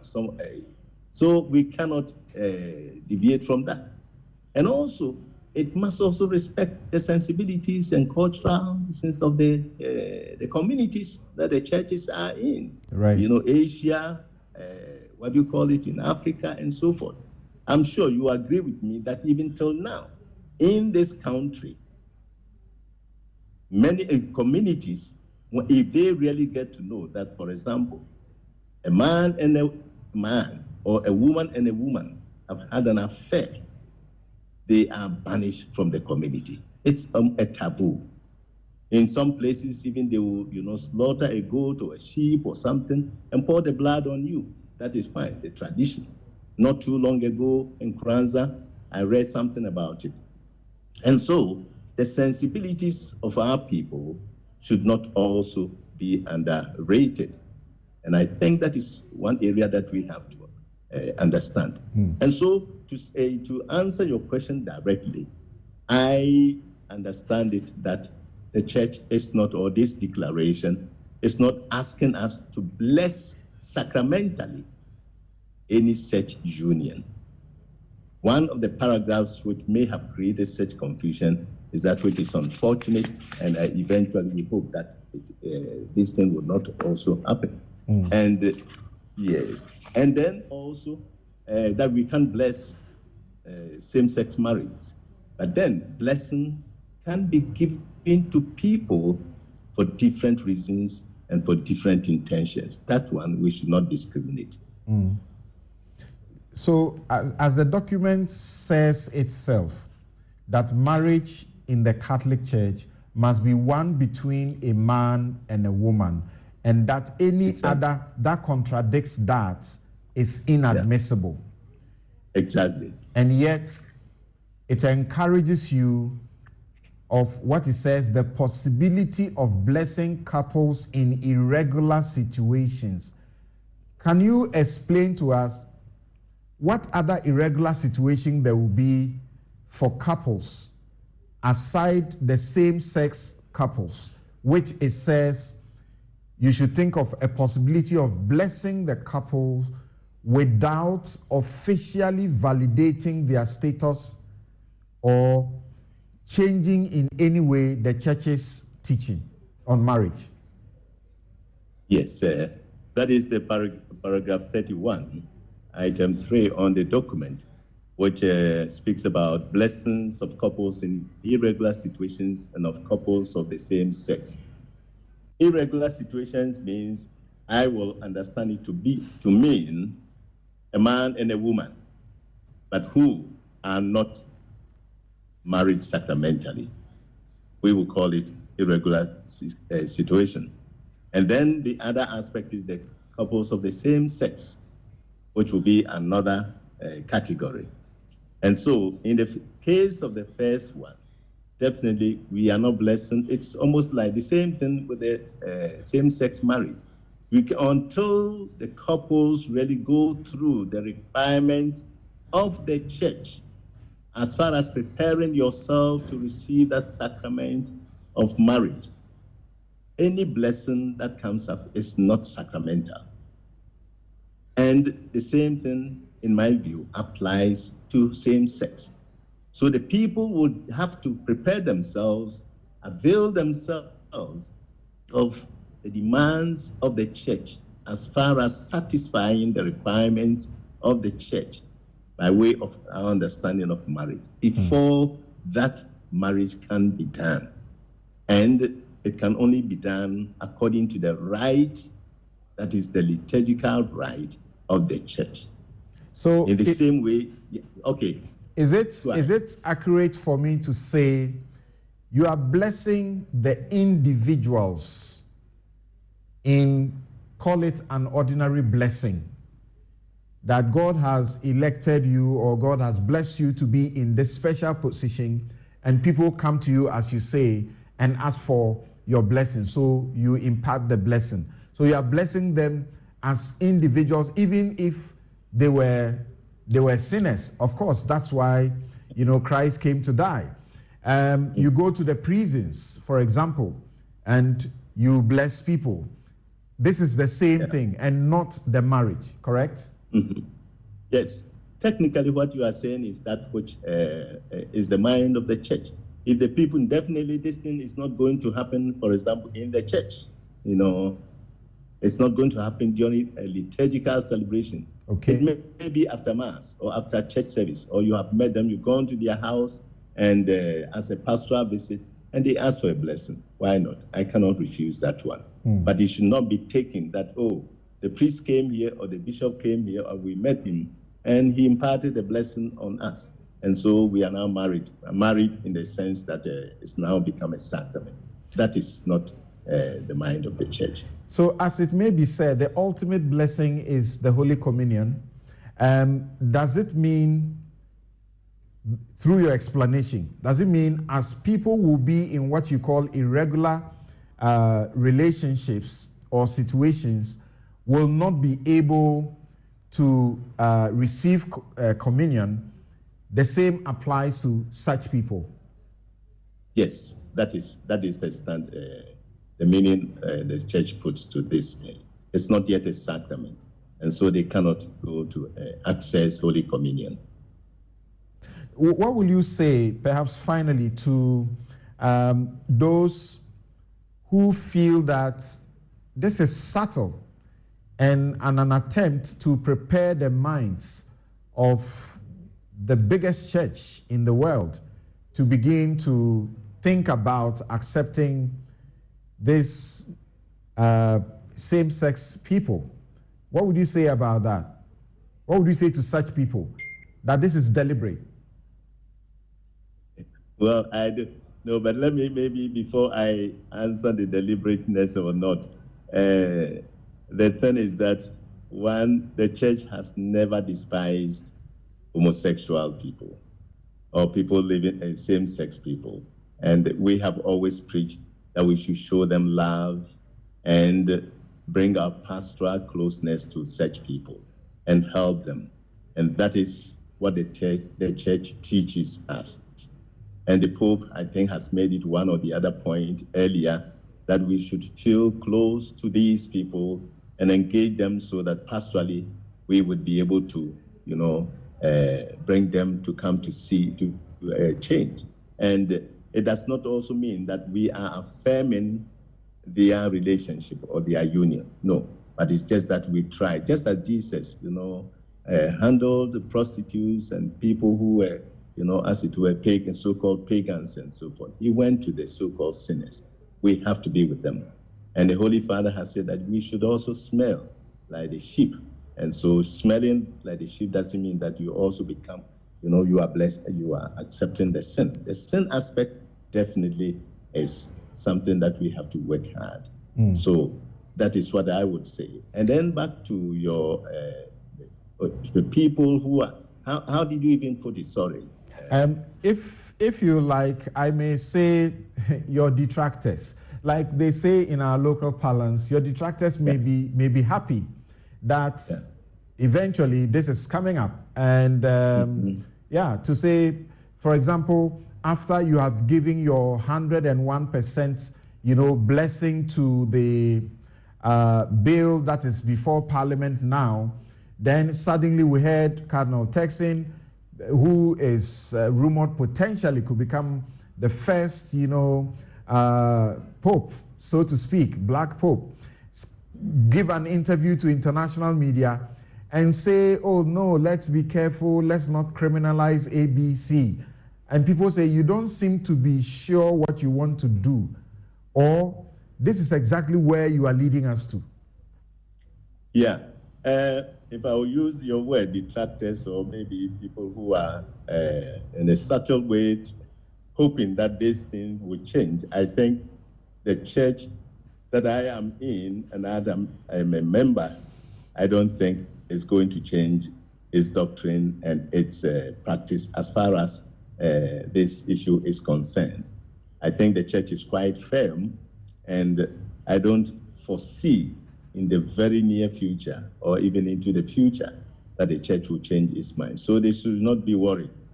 Definitely, when these statements come up, it agitates the minds of people, and we hope that these will be minimized or even be curtailed for the greater glory of God and also for the simple people of the Catholic Church. And so it is my hope that these things, topics will not continue to, because the stand of the church is quite clear. It is not going to change. But seeing somebody who is a homosexual doesn't mean that people should attack them, should beat them. No, that one, it should not be. They are human beings. They have a right. We should not, as it were, attack them because they are homosexuals. But at the same time, that is what I would also say, that you see, they are often becoming so loud, advertising it and so forth. And that is what sometimes make people also come out, and it almost becomes like a head-on collision. If you are saying this, we also have a right to say what we also stand for. I mean, if you go to the US and Europe and so forth, there are people who are totally against this. Transgender, people who have changed their sex and so forth. And people are against it. But it doesn't mean that, it is an acceptable thing across the globe. And people should be allowed also to have their own view and remain where they want to be. And so that, you being here, you being there, let's respect ourselves and not, as it were, make it like a fight. But at the same time, please, don't let us pump and push unnecessarily some of these which are, to a large extent, not the norm, or it's not natural. Thank you very much, Your Lordship, for reaching beyond your parishioners. And we know that starting tomorrow, or any masses will have to continue to educate those who have been downhearted, particularly until the explanations began to pour in. Thank you very much for your time once again. I thank you, and I know definitely that it's going to be one of our pastoral engagement this Christmas, 24th night, and into the new year. And we are going to do our best with the guidance of the Holy Spirit. And I wish all your viewers a blessed, a Merry Christmas, and a prosperous, peace-filled New Year 2024. Thank you. That was going to be my last request, but a bird whispered to me that yesterday was a special day to you. Happy birthday. Thank you. I'm waiting for the hamper. Right. Thank you very much. All right. And that has been the Most Reverend Joseph Kweku Efrifa Ejekum, Catholic Bishop of Koforidua, explaining further what the Catholic Church has sought to explain since Monday, when the publication went viral that there was a certain declaration or order or authorization from the Pope Francis for them, authorizing them to bless same-sex couples. You have now understood it, that the Church's position remains what is in the communique itself. The communique, part of which those reports don't carry. Unfortunately, the reports don't carry that part of the communique, which is unequivocal, that the Catholic teaching on marriage remains a union between a man and a woman, and that any other such that contradicts that is inadmissible. But as you hear him, they continue to say that the Church has to be compassionate to people who find themselves with such sort of, identification, because Christ came for sinners, correct? So once again, happy birthday to Most Reverend Joseph Kweku Efrifa Ejekum, Catholic Bishop of Koforidua, and thank you for the explanation. And that also reminds me, Berimaya Okodie Opong, the man who has a special birthday on the 25th. He celebrates his birthday on 25th of December. Can you imagine? That is the director of the Ghana School of Law. Thank you very much. Thank you indeed. And the hamper that His Lordship saw and is waiting for is actually from Hersey Gifts. If you are looking to say thank you to your clients, your staff, family, and friends this season, look for Hersey's Gifts. They have got you covered. They are the connoisseurs of elegantly packaged flowers, baby baskets, and Christmas hampers made from quality UK and Ghanaian products So for all your luxury hampers and affordable giftings this Christmas and beyond, contact Hefsi's Gifts on 0555. Take the contact down, 0555 940 022, 0555 940 022.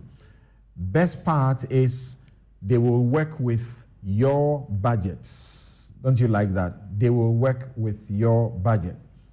So for all your luxury hampers and looking for affordability, look for them. They are located at East Legon, Shashi, adjacent Gethsemane Memorial Gardens, next to Total Wine. You can follow them on Instagram at Hefsis and call them on the line that I gave you. It's spelled HEPHZIS.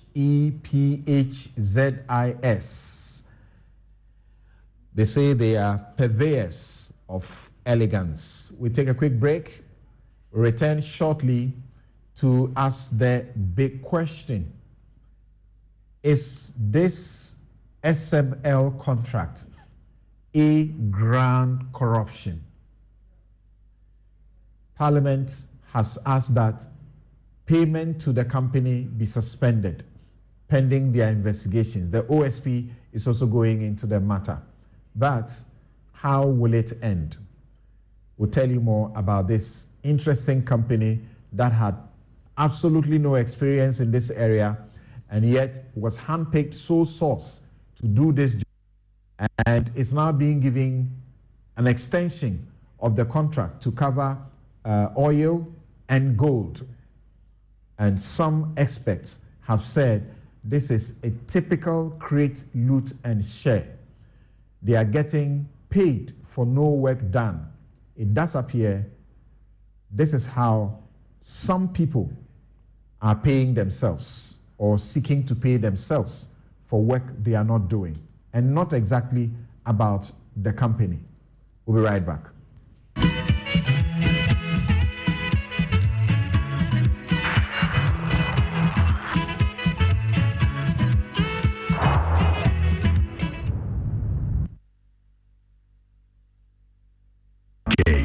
We have helped businesses connect with their trade partners all over the globe. From Ghana to Burkina Faso, Côte d'Ivoire, Benin, Togo, Senegal, China, Morocco, France, Netherlands, and many other countries. We have made it possible to bring Ghana to the world. We have brought small and medium businesses closer to their customers across the regions in Ghana with our SME support facilities. We have brought relief and smiles to the faces of families with our employee personal loans. With our cutting-edge technology and digital support, we take the burden of complex thinking off you, making life simple. That is who we are, as close as a partner. Bank of Africa. We are indeed the African bank with the global reach.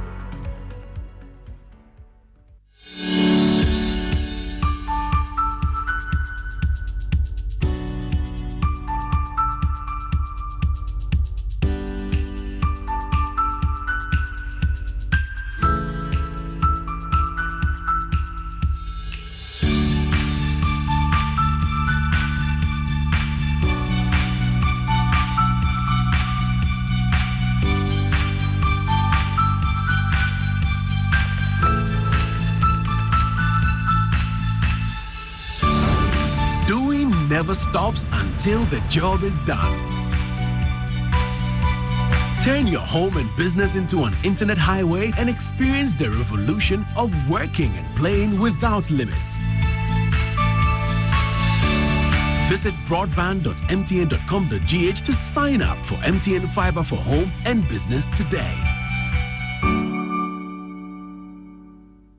Ladies and gentlemen, we're going to demonstrate to you the superior properties of Flamingo paint as compared to other paint brands on the market.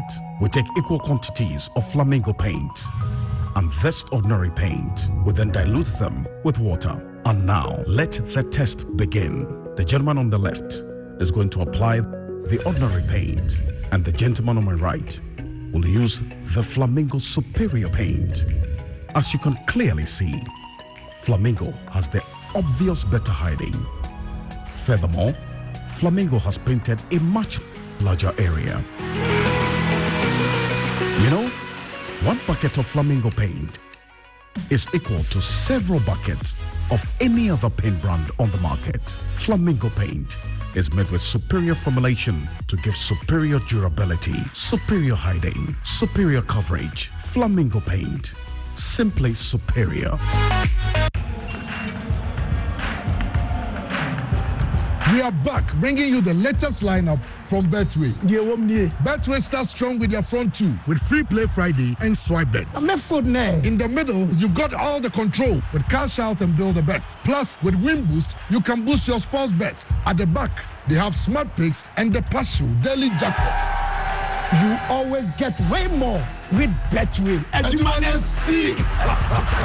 Vetted and approved by the Gaming Commission of Ghana. Bet responsibly. No under 18. Terms and conditions apply. Betway. Get way. The enhanced GCB mobile app. Recoded to do more with ease. Pay bills and fees to multiple merchants.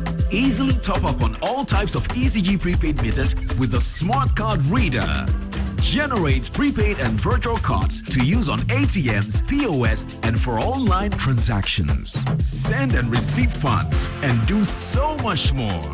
Download now from Google Play Store or Apple Store for all your transactions. Smooth, safe, and secure. Chalet, tap the app. Open a GCB Instant account to experience the recoded vibe. GCB mobile app. Upgrade your style. GCB Bank. Your bank for life.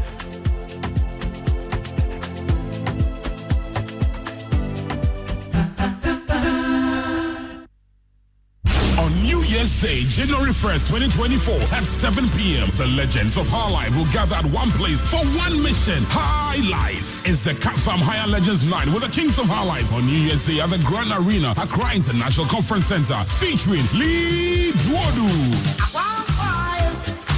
Nana Champon, Ben Bracco, Euphoria Ponsa. All right, stop. Collaborate and listen. Jedu Blay Ambule. About the bull fruit. Charles Amour. Pat Thomas. George Jarrah.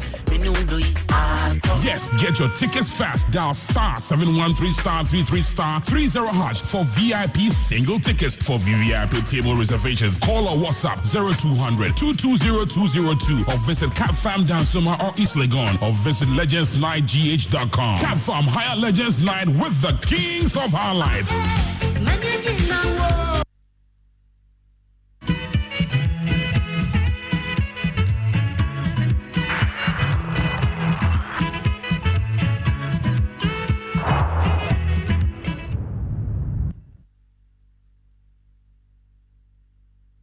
You're welcome back. This is Newsfile. It's your most authoritative news analysis platform. And here on Newsfile, as always, we put Ghana first. So far, we've just been, having a quiet time, so to speak, a good time. But we're going to the next discussion, which certainly will provoke some things.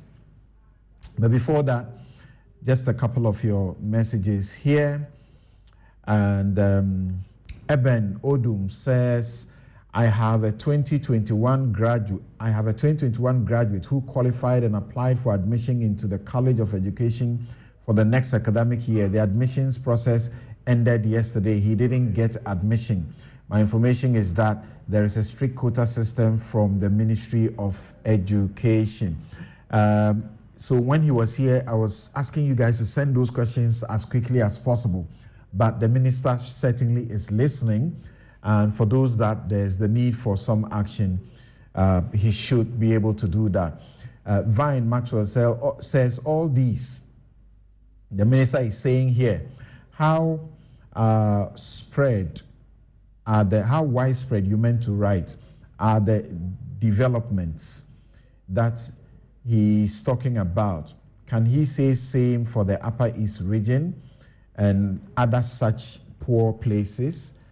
Okay, you never trust any of the politicians. Believe them at your own peril. But he's speaking with the evidence in front of you. How about that too? Emmanuel Jan wanted to know what has happened to the inquiry that the minister, the inquiry about the results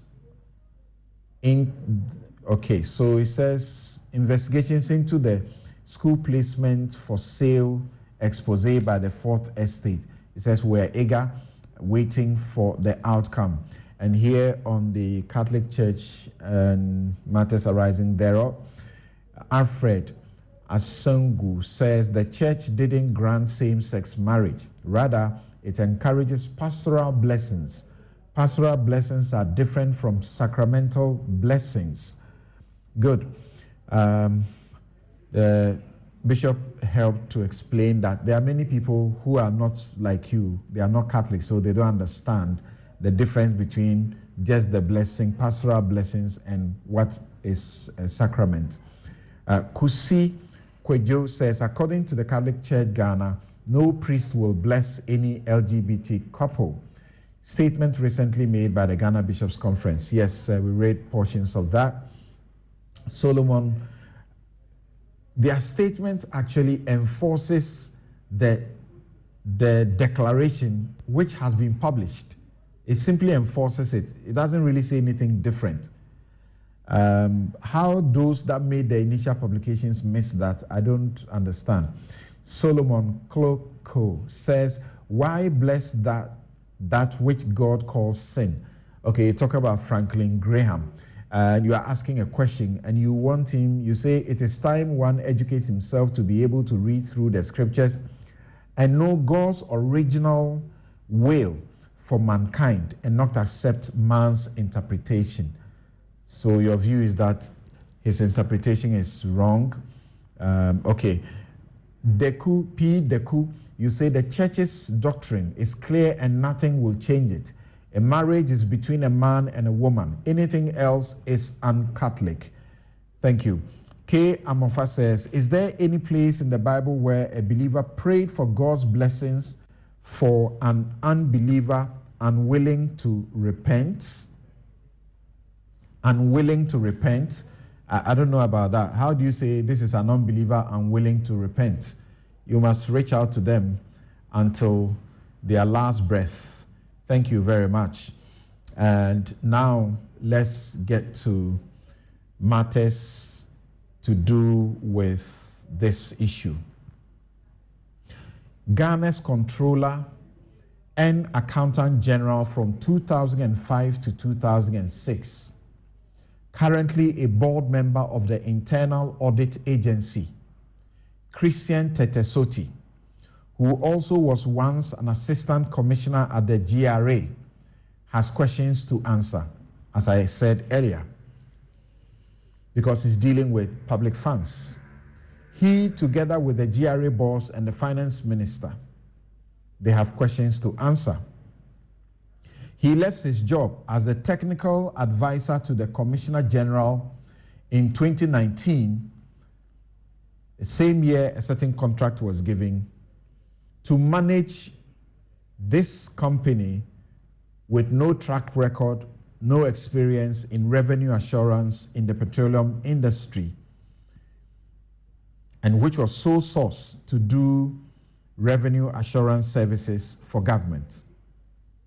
Yes, Christian Soti says the government is this company's only customer since the company SML was established. SML has a contract for 10 years. And when I stated 10 years, I repeated it because I've seen the documents which were executed. We'll show them to you now because the GRA has issued a statement and contradicts that it's not a 10-year contract, it's 5 years. Until they show us that contract, we will go with what we have seen them sign, their signatures. the GRA, the Ministry of Finance, and this company. And they are entitled to over $100 million each year. The Executive Director for the Africa Center for Energy Policy, ACEP, Benjamin Boache, says, quote, "It is a plug-in into the revenue stream of the state, taking money for no job done." Is he right about it? A mining expert also says that the contract with SML to monitor gold productions is, quote, "a typical create, loot, and share scheme to plunder the resources of the state." Is SML a duplication, even if it did the job that it says it is doing? The state, with the aid of third parties, introduced what is called the ERDMS in 2018, by which we are told every liter of petroleum product is accounted for the purposes of tax. That's what appears this company has also been recruited to do. We are told this ensures, quote, according to officials, 100% efficiency and transparency. The GRA confirmed this statement to the investigators who did this story. CEO of the National Petroleum Authority, Dr. Mustafa Hamid, in making a same confirmation, expressed doubts about the need for the contract with this company. In fact, he said the GRA, they need to sit down with this company to determine whether what they are doing should continue. The OSP has commenced investigations. Parliament yesterday also began some investigations and issued some orders for a suspension of the contract. This is a sneak peek into that investigative documentary. At one point when government said they were bringing in SML to actually sit at the depot where the product is lifted. And in fact, that is where there isn't much problem. To stop the revenue losses, the National Petroleum Authority, NPA, and the GRA have instituted policy and technical measures with the help of third-party companies. Now your system starts with the ERDMS, and then it is ended on the ICOMS. It brings about transparency. Since 2018, regulators in the industry introduced the Enterprise Relational Database Management System, ERDMS. This platform has the NPA, GRA, bulk oil distributing companies, BDCs, and the OMCs on board to ensure transparency, facilitation, and the tracking of transactions. A company whose taxes are due has not paid is automatically locked out of the system and cannot lift petroleum products from anywhere in the country. Another way the OMCs used to shortchange the system and cause revenue losses was the diversion of products. The NPA, through third-party service providers, has introduced electronic tracking of every truck that loads petroleum products. Each truck is mandated to declare where it will discharge the product.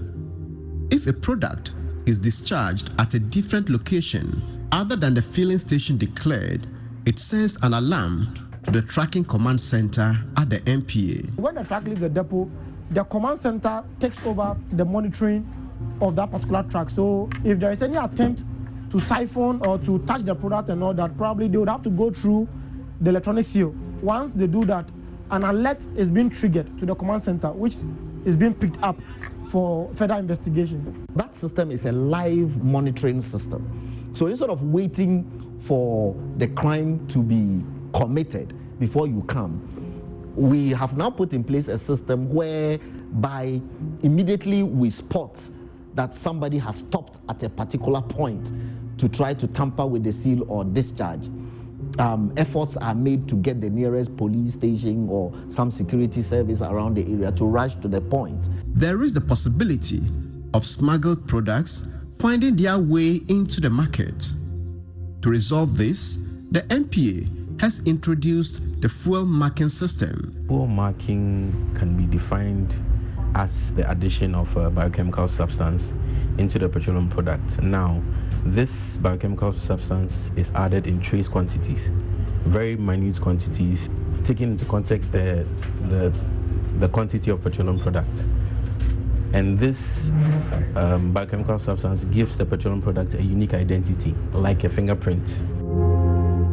The ERDMS is linked to the GRA's Electronic Revenue Mobilization System, ICOMS. This means every transaction that takes place can be traced and taxed. Together with the presence of GRA officials manning all the depots ensure that every liter of product is accounted for, players in the industry say the system is robust enough to curtail the losses of the past. The absence of the ERDMS at that time, where things were done manually and so on, were perhaps part of some of the regulatory challenges. But since that system was installed, a lot of that has been stemmed. Without this electronic order, BRV cannot enter inside. And this information, when it comes from NPA portal, it is 100% correct. Once you are able to track whatever is happening on the ERDMS to ICOMS, by and large, you have tracked all your volumes. And once you get the volumes right, you are likely to get the taxes also correct. Despite the robustness of the system, the GRA has contracted a third-party company that is taking credit for all the gains made in the sector, making unsubstantiated claims of revenue savings and receiving millions of cedis for a service whose impact or relevance is difficult to ascertain. On the website of SML, it stated its services as follows. Quote, the SML digitalization of downstream petroleum product measurement has stemmed the tide of underreporting, diversion, and dilution of fuel products and general non-compliance in the petroleum sector. Officials of the Petroleum Division of the GRA expressed shock when we put the listed services of SML to them. Before we started our interview with the Managing Director of SML, Christian Soti, the GRA officials present raised the claim, and SML management denied stating anywhere that the company was providing those services. When we pointed the claims to them from the company's website, the managing director of the company said they were mistakenly put on the website. Oh no, we are not involved with diversion. We are only at the depot.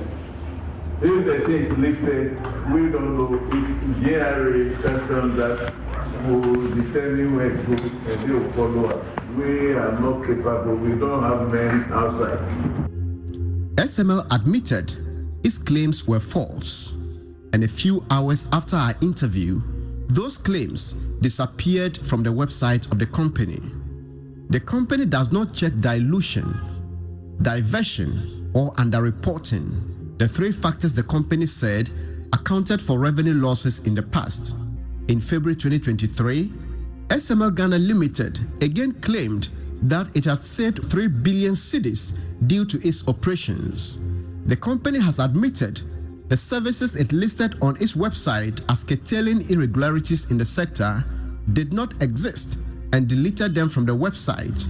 Even if SML was carrying out those services and all the incremental revenue within the period of its operations was credited to the company's efforts, the amount would be 2.4 billion cedis and not 3 billion cedis as it claimed to have saved. When we put these figures to the managing director, he made a shocking admission. That's why that 3 billion, I'm not.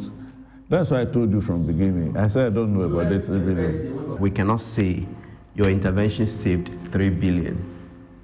No, I said 3 billion. I'm not. I've told you that I'm not aware. Because when we were told about the publication, we even called the... As we speak this morning, still on your website. Yeah, that's what I'm saying. In fact, to be honest, I don't even know website matter. Despite evidence that SML Ghana lied about the services it renders to the state and the amount of money it claimed to have saved, the finance minister Ken Oforiatta this year decided that the company's contract should be expanded to cover the gold mining sector and the upstream petroleum production sector in Ghana. A contract cited by the Fourth Estate shows that SML Ghana is entitled to $0.75 per barrel of oil produced in Ghana. Ghana currently produces between 160,000 and 170,000 barrels of oil per day. The country is expected to add an additional 80,000 barrels per day from the Pecan oil fields, which is expected to be developed a little over a year from now. The company is also entitled to 0.75% of the total volume of gold produced in the country. Ghana last year produced 3.7 million ounces of gold. What this means is that per current arrangement, SML Ghana is entitled or will be paid over $100 million every year. It is also important to note that although the GRA has contracted SML, the readings from the SML meters are not used by the GRA for its tax purposes. It has been the way bill figure, which is meters, the volume that has been dispensed from the meters. That is the volume we use for tax purposes. Which meters? That is the gantry meters. SML has confirmed to the Fourth Estate that the meters are the loading gantries of the depots, which are calibrated by the Ghana Standards Authority every 6 months, take more accurate readings than the meters of SML. These are the readings that are used for tax and revenue purposes and not the readings by the SML meters. From the engineering perspective, if you have contact meters and non-contact meters, which of these two is likely to give you a more accurate reading? Okay, so the contact meters are always the best. We also know that the depots, they have the contact meters. Yes. You've alluded to the fact that the contact meters are the best. So, if the SML meters are less accurate and their readings are not the ones used for tax purposes by the GRA, can SML claim credit for the revenue increment in the sector?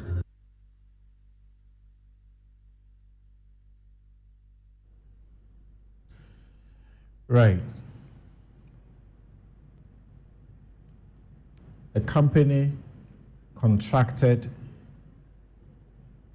to do 3 things, which it had also advertised on its website. Later, after these interviews and the expose, took those portions down. It appears those portions are back on its page because the GRA supports them that they have actually done and they are doing the work that they are supposed to be doing. Under declaration, diversion, and dilution of petroleum products. So what do we say when the head of the company says, we don't do this, and we have not sought to advertise them? Even if you have seen it being advertised, that was an error. We don't do that. Joining me, Alexander Kofi Mensah Mould, former acting CEO, NPA, and he was CEO of the GMPC. He is finance and energy advisor. Manasseh Azure Awene, who is lead investigator with his 2 other colleagues, Evans and Adjoa, who did this documentary piece, is also joining us. Manasseh is presently a journalism fellow, Harvard University. We also have Richard Mafo, technical assistant to the managing director of the SML company. Gentlemen, thank you very much for your time. We have some 50 minutes, a lot of sufficient time to look at this story again.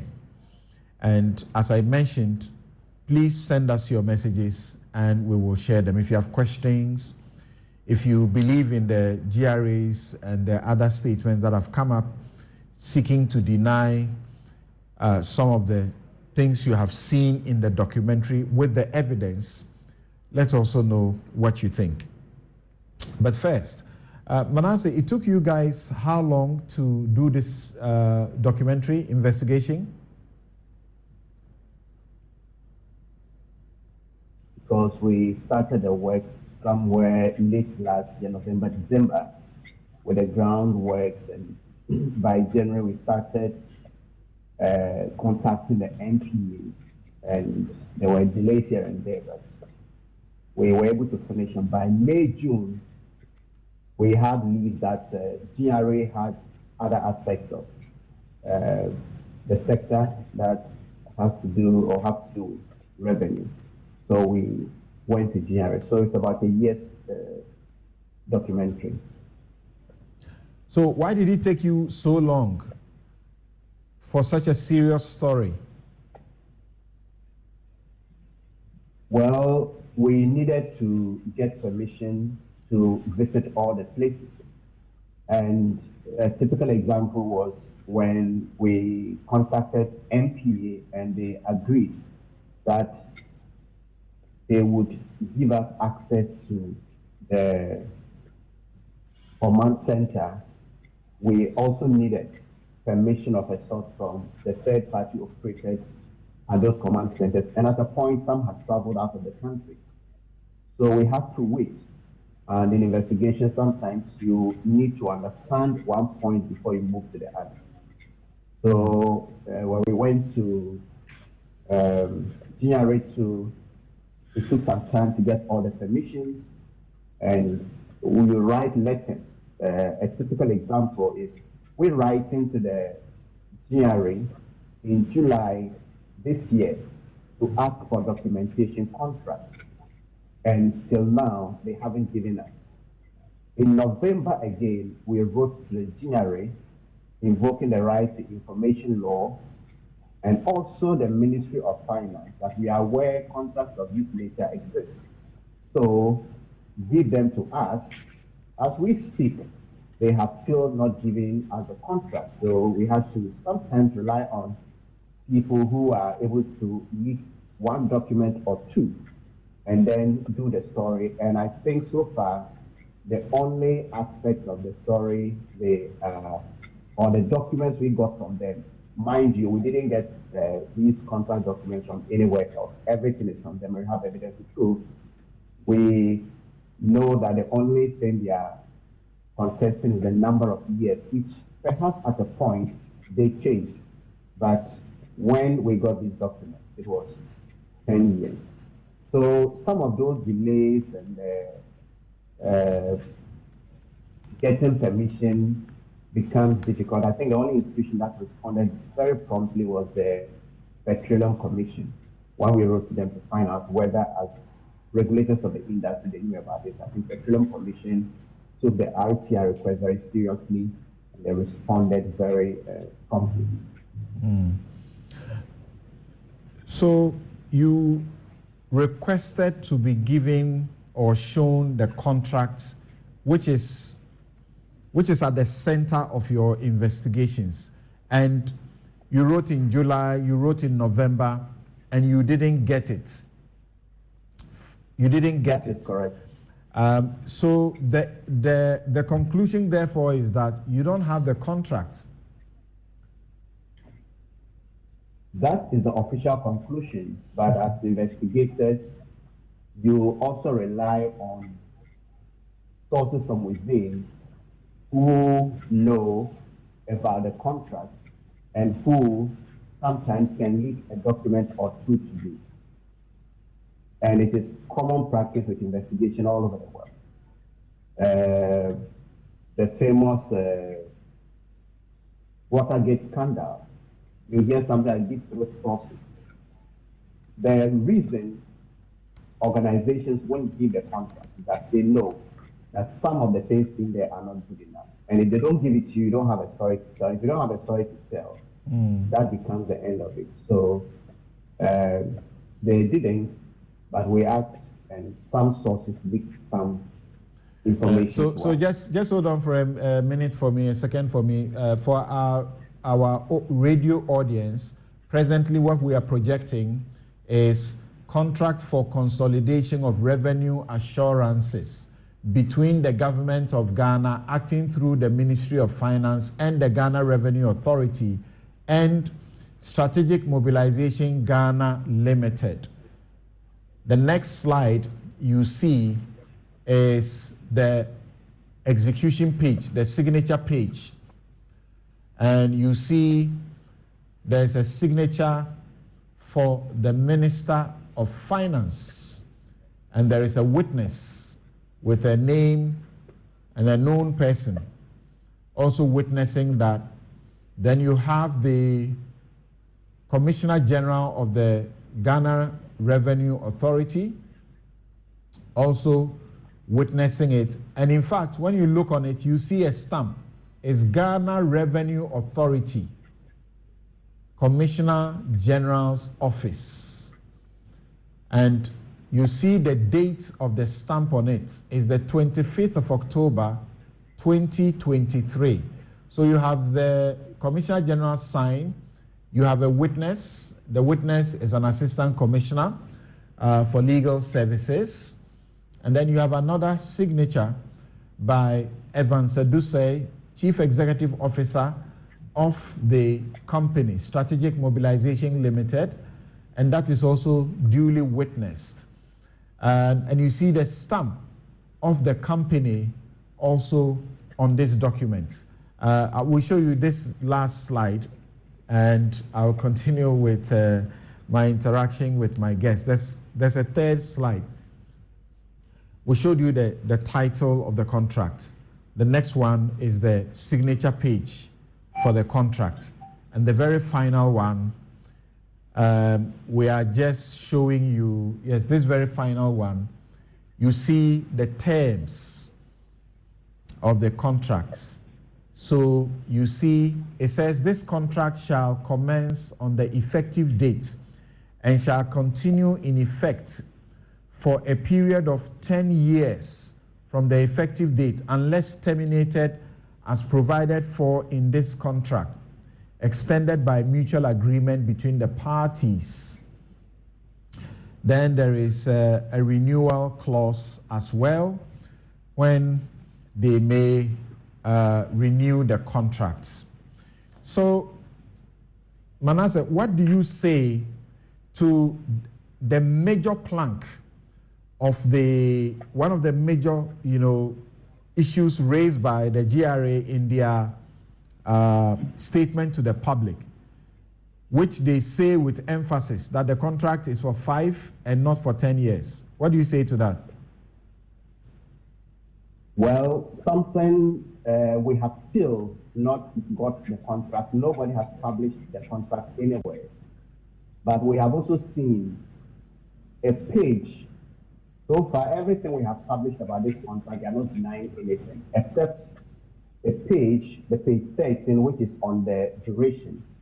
We have seen a page circulating in some quarters, and I think sources close to the GRA and also the company, saying that that page says it is now 5 years, subject to another 5-year renewal. And what we suspect is that at a point, that page was amended. And let me put on record that Manasseh, the page you have seen, have you seen it with the execution page, signing where the people involved have signed? Have you seen it with any signatures? I have seen that page separately. They are just separate pages. Okay. So what I'm trying to say is that when you look at the entire transaction, it appears a bit fishy, because Ken Ofori-Atta, the Minister of Finance, the letter from the Ministry of Finance said the minister has determined that SML's contract should be expanded to cover so and so. We have attached a contract. The legal department of the finance ministry has reviewed it, so GRA should make inputs and what? Sign. And this letter is dated the 22nd of June 2023, this year. 2023, yes. Now they have brought out a page from the Public Procurement Authority that appears to be giving approval for them to go ahead and award this contract to SML. And this is dated 27th of September 2023.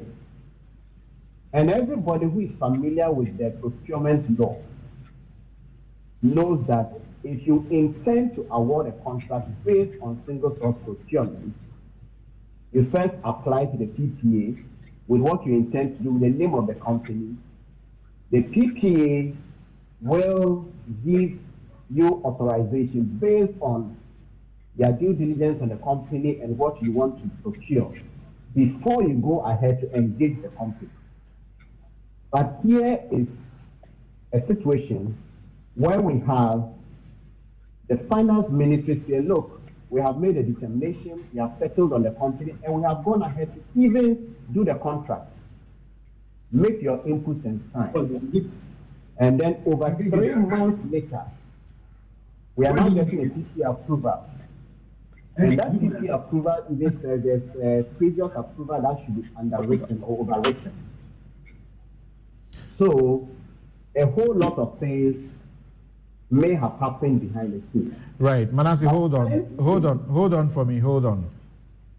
The minister's letter is titled Expansion of the Scope of Work by Messrs. Strategic Mobilization Limited. Yes. This is the letter that says, this is the contract. It has been revised and it is attached. Let's go ahead and deal with it. Now, this is 22nd of June 2023.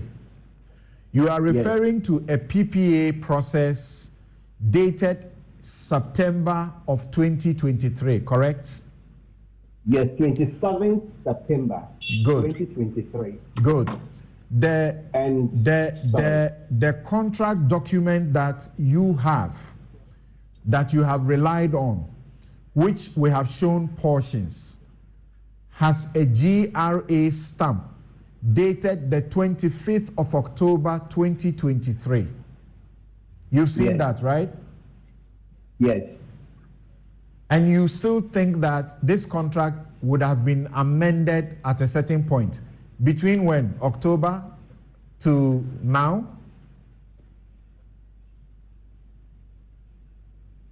I don't know exactly when the amendment may have taken place. But what I'm saying is that the pages we relied on, the information, whatever documents we received from sources within or close to the GRA and the Finance Ministry, have all these pages that we didn't publish only one page. We published a number of pages, but there's only one page that has been disputed. And I cannot tell, but I'm just trying to point out to you that in this process, if we want to even follow the chronology, something appears not to be right. Because the PPA approval, as we speak, says that, or makes reference to the letter seeking the approval, which is dated 20th September 2023. So meaning, this contract was drafted, every arrangement was concluded. If you have to go by these dates, then in September, they are now going to seek approval. Right. So if they had given us access to this contract, which they alone have, perhaps all of this would not have come up. The next and significant rebuttal from the GRA, which I want you to respond to, has to do with what the company is entitled. And they say you claim they have been paid, but they have not been paid. What's your response to that? If you read our story, which is online with these contracts, we said that there was an existing contract which we dealt with substantially. Then we moved from there and said that this year, the finance minister initiated another contract. And this contract says the company should go into the upstream sector and be paid $0.75 per barrel of oil lifted.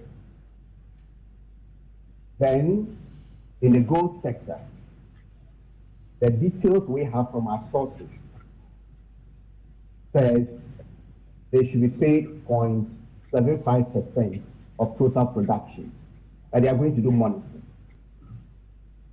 And when we did the calculation, we have open source information, some of which we picked from the finance minister's budget statement, that says that we have 160,000 to 170,000 barrels per day as our production, oil production.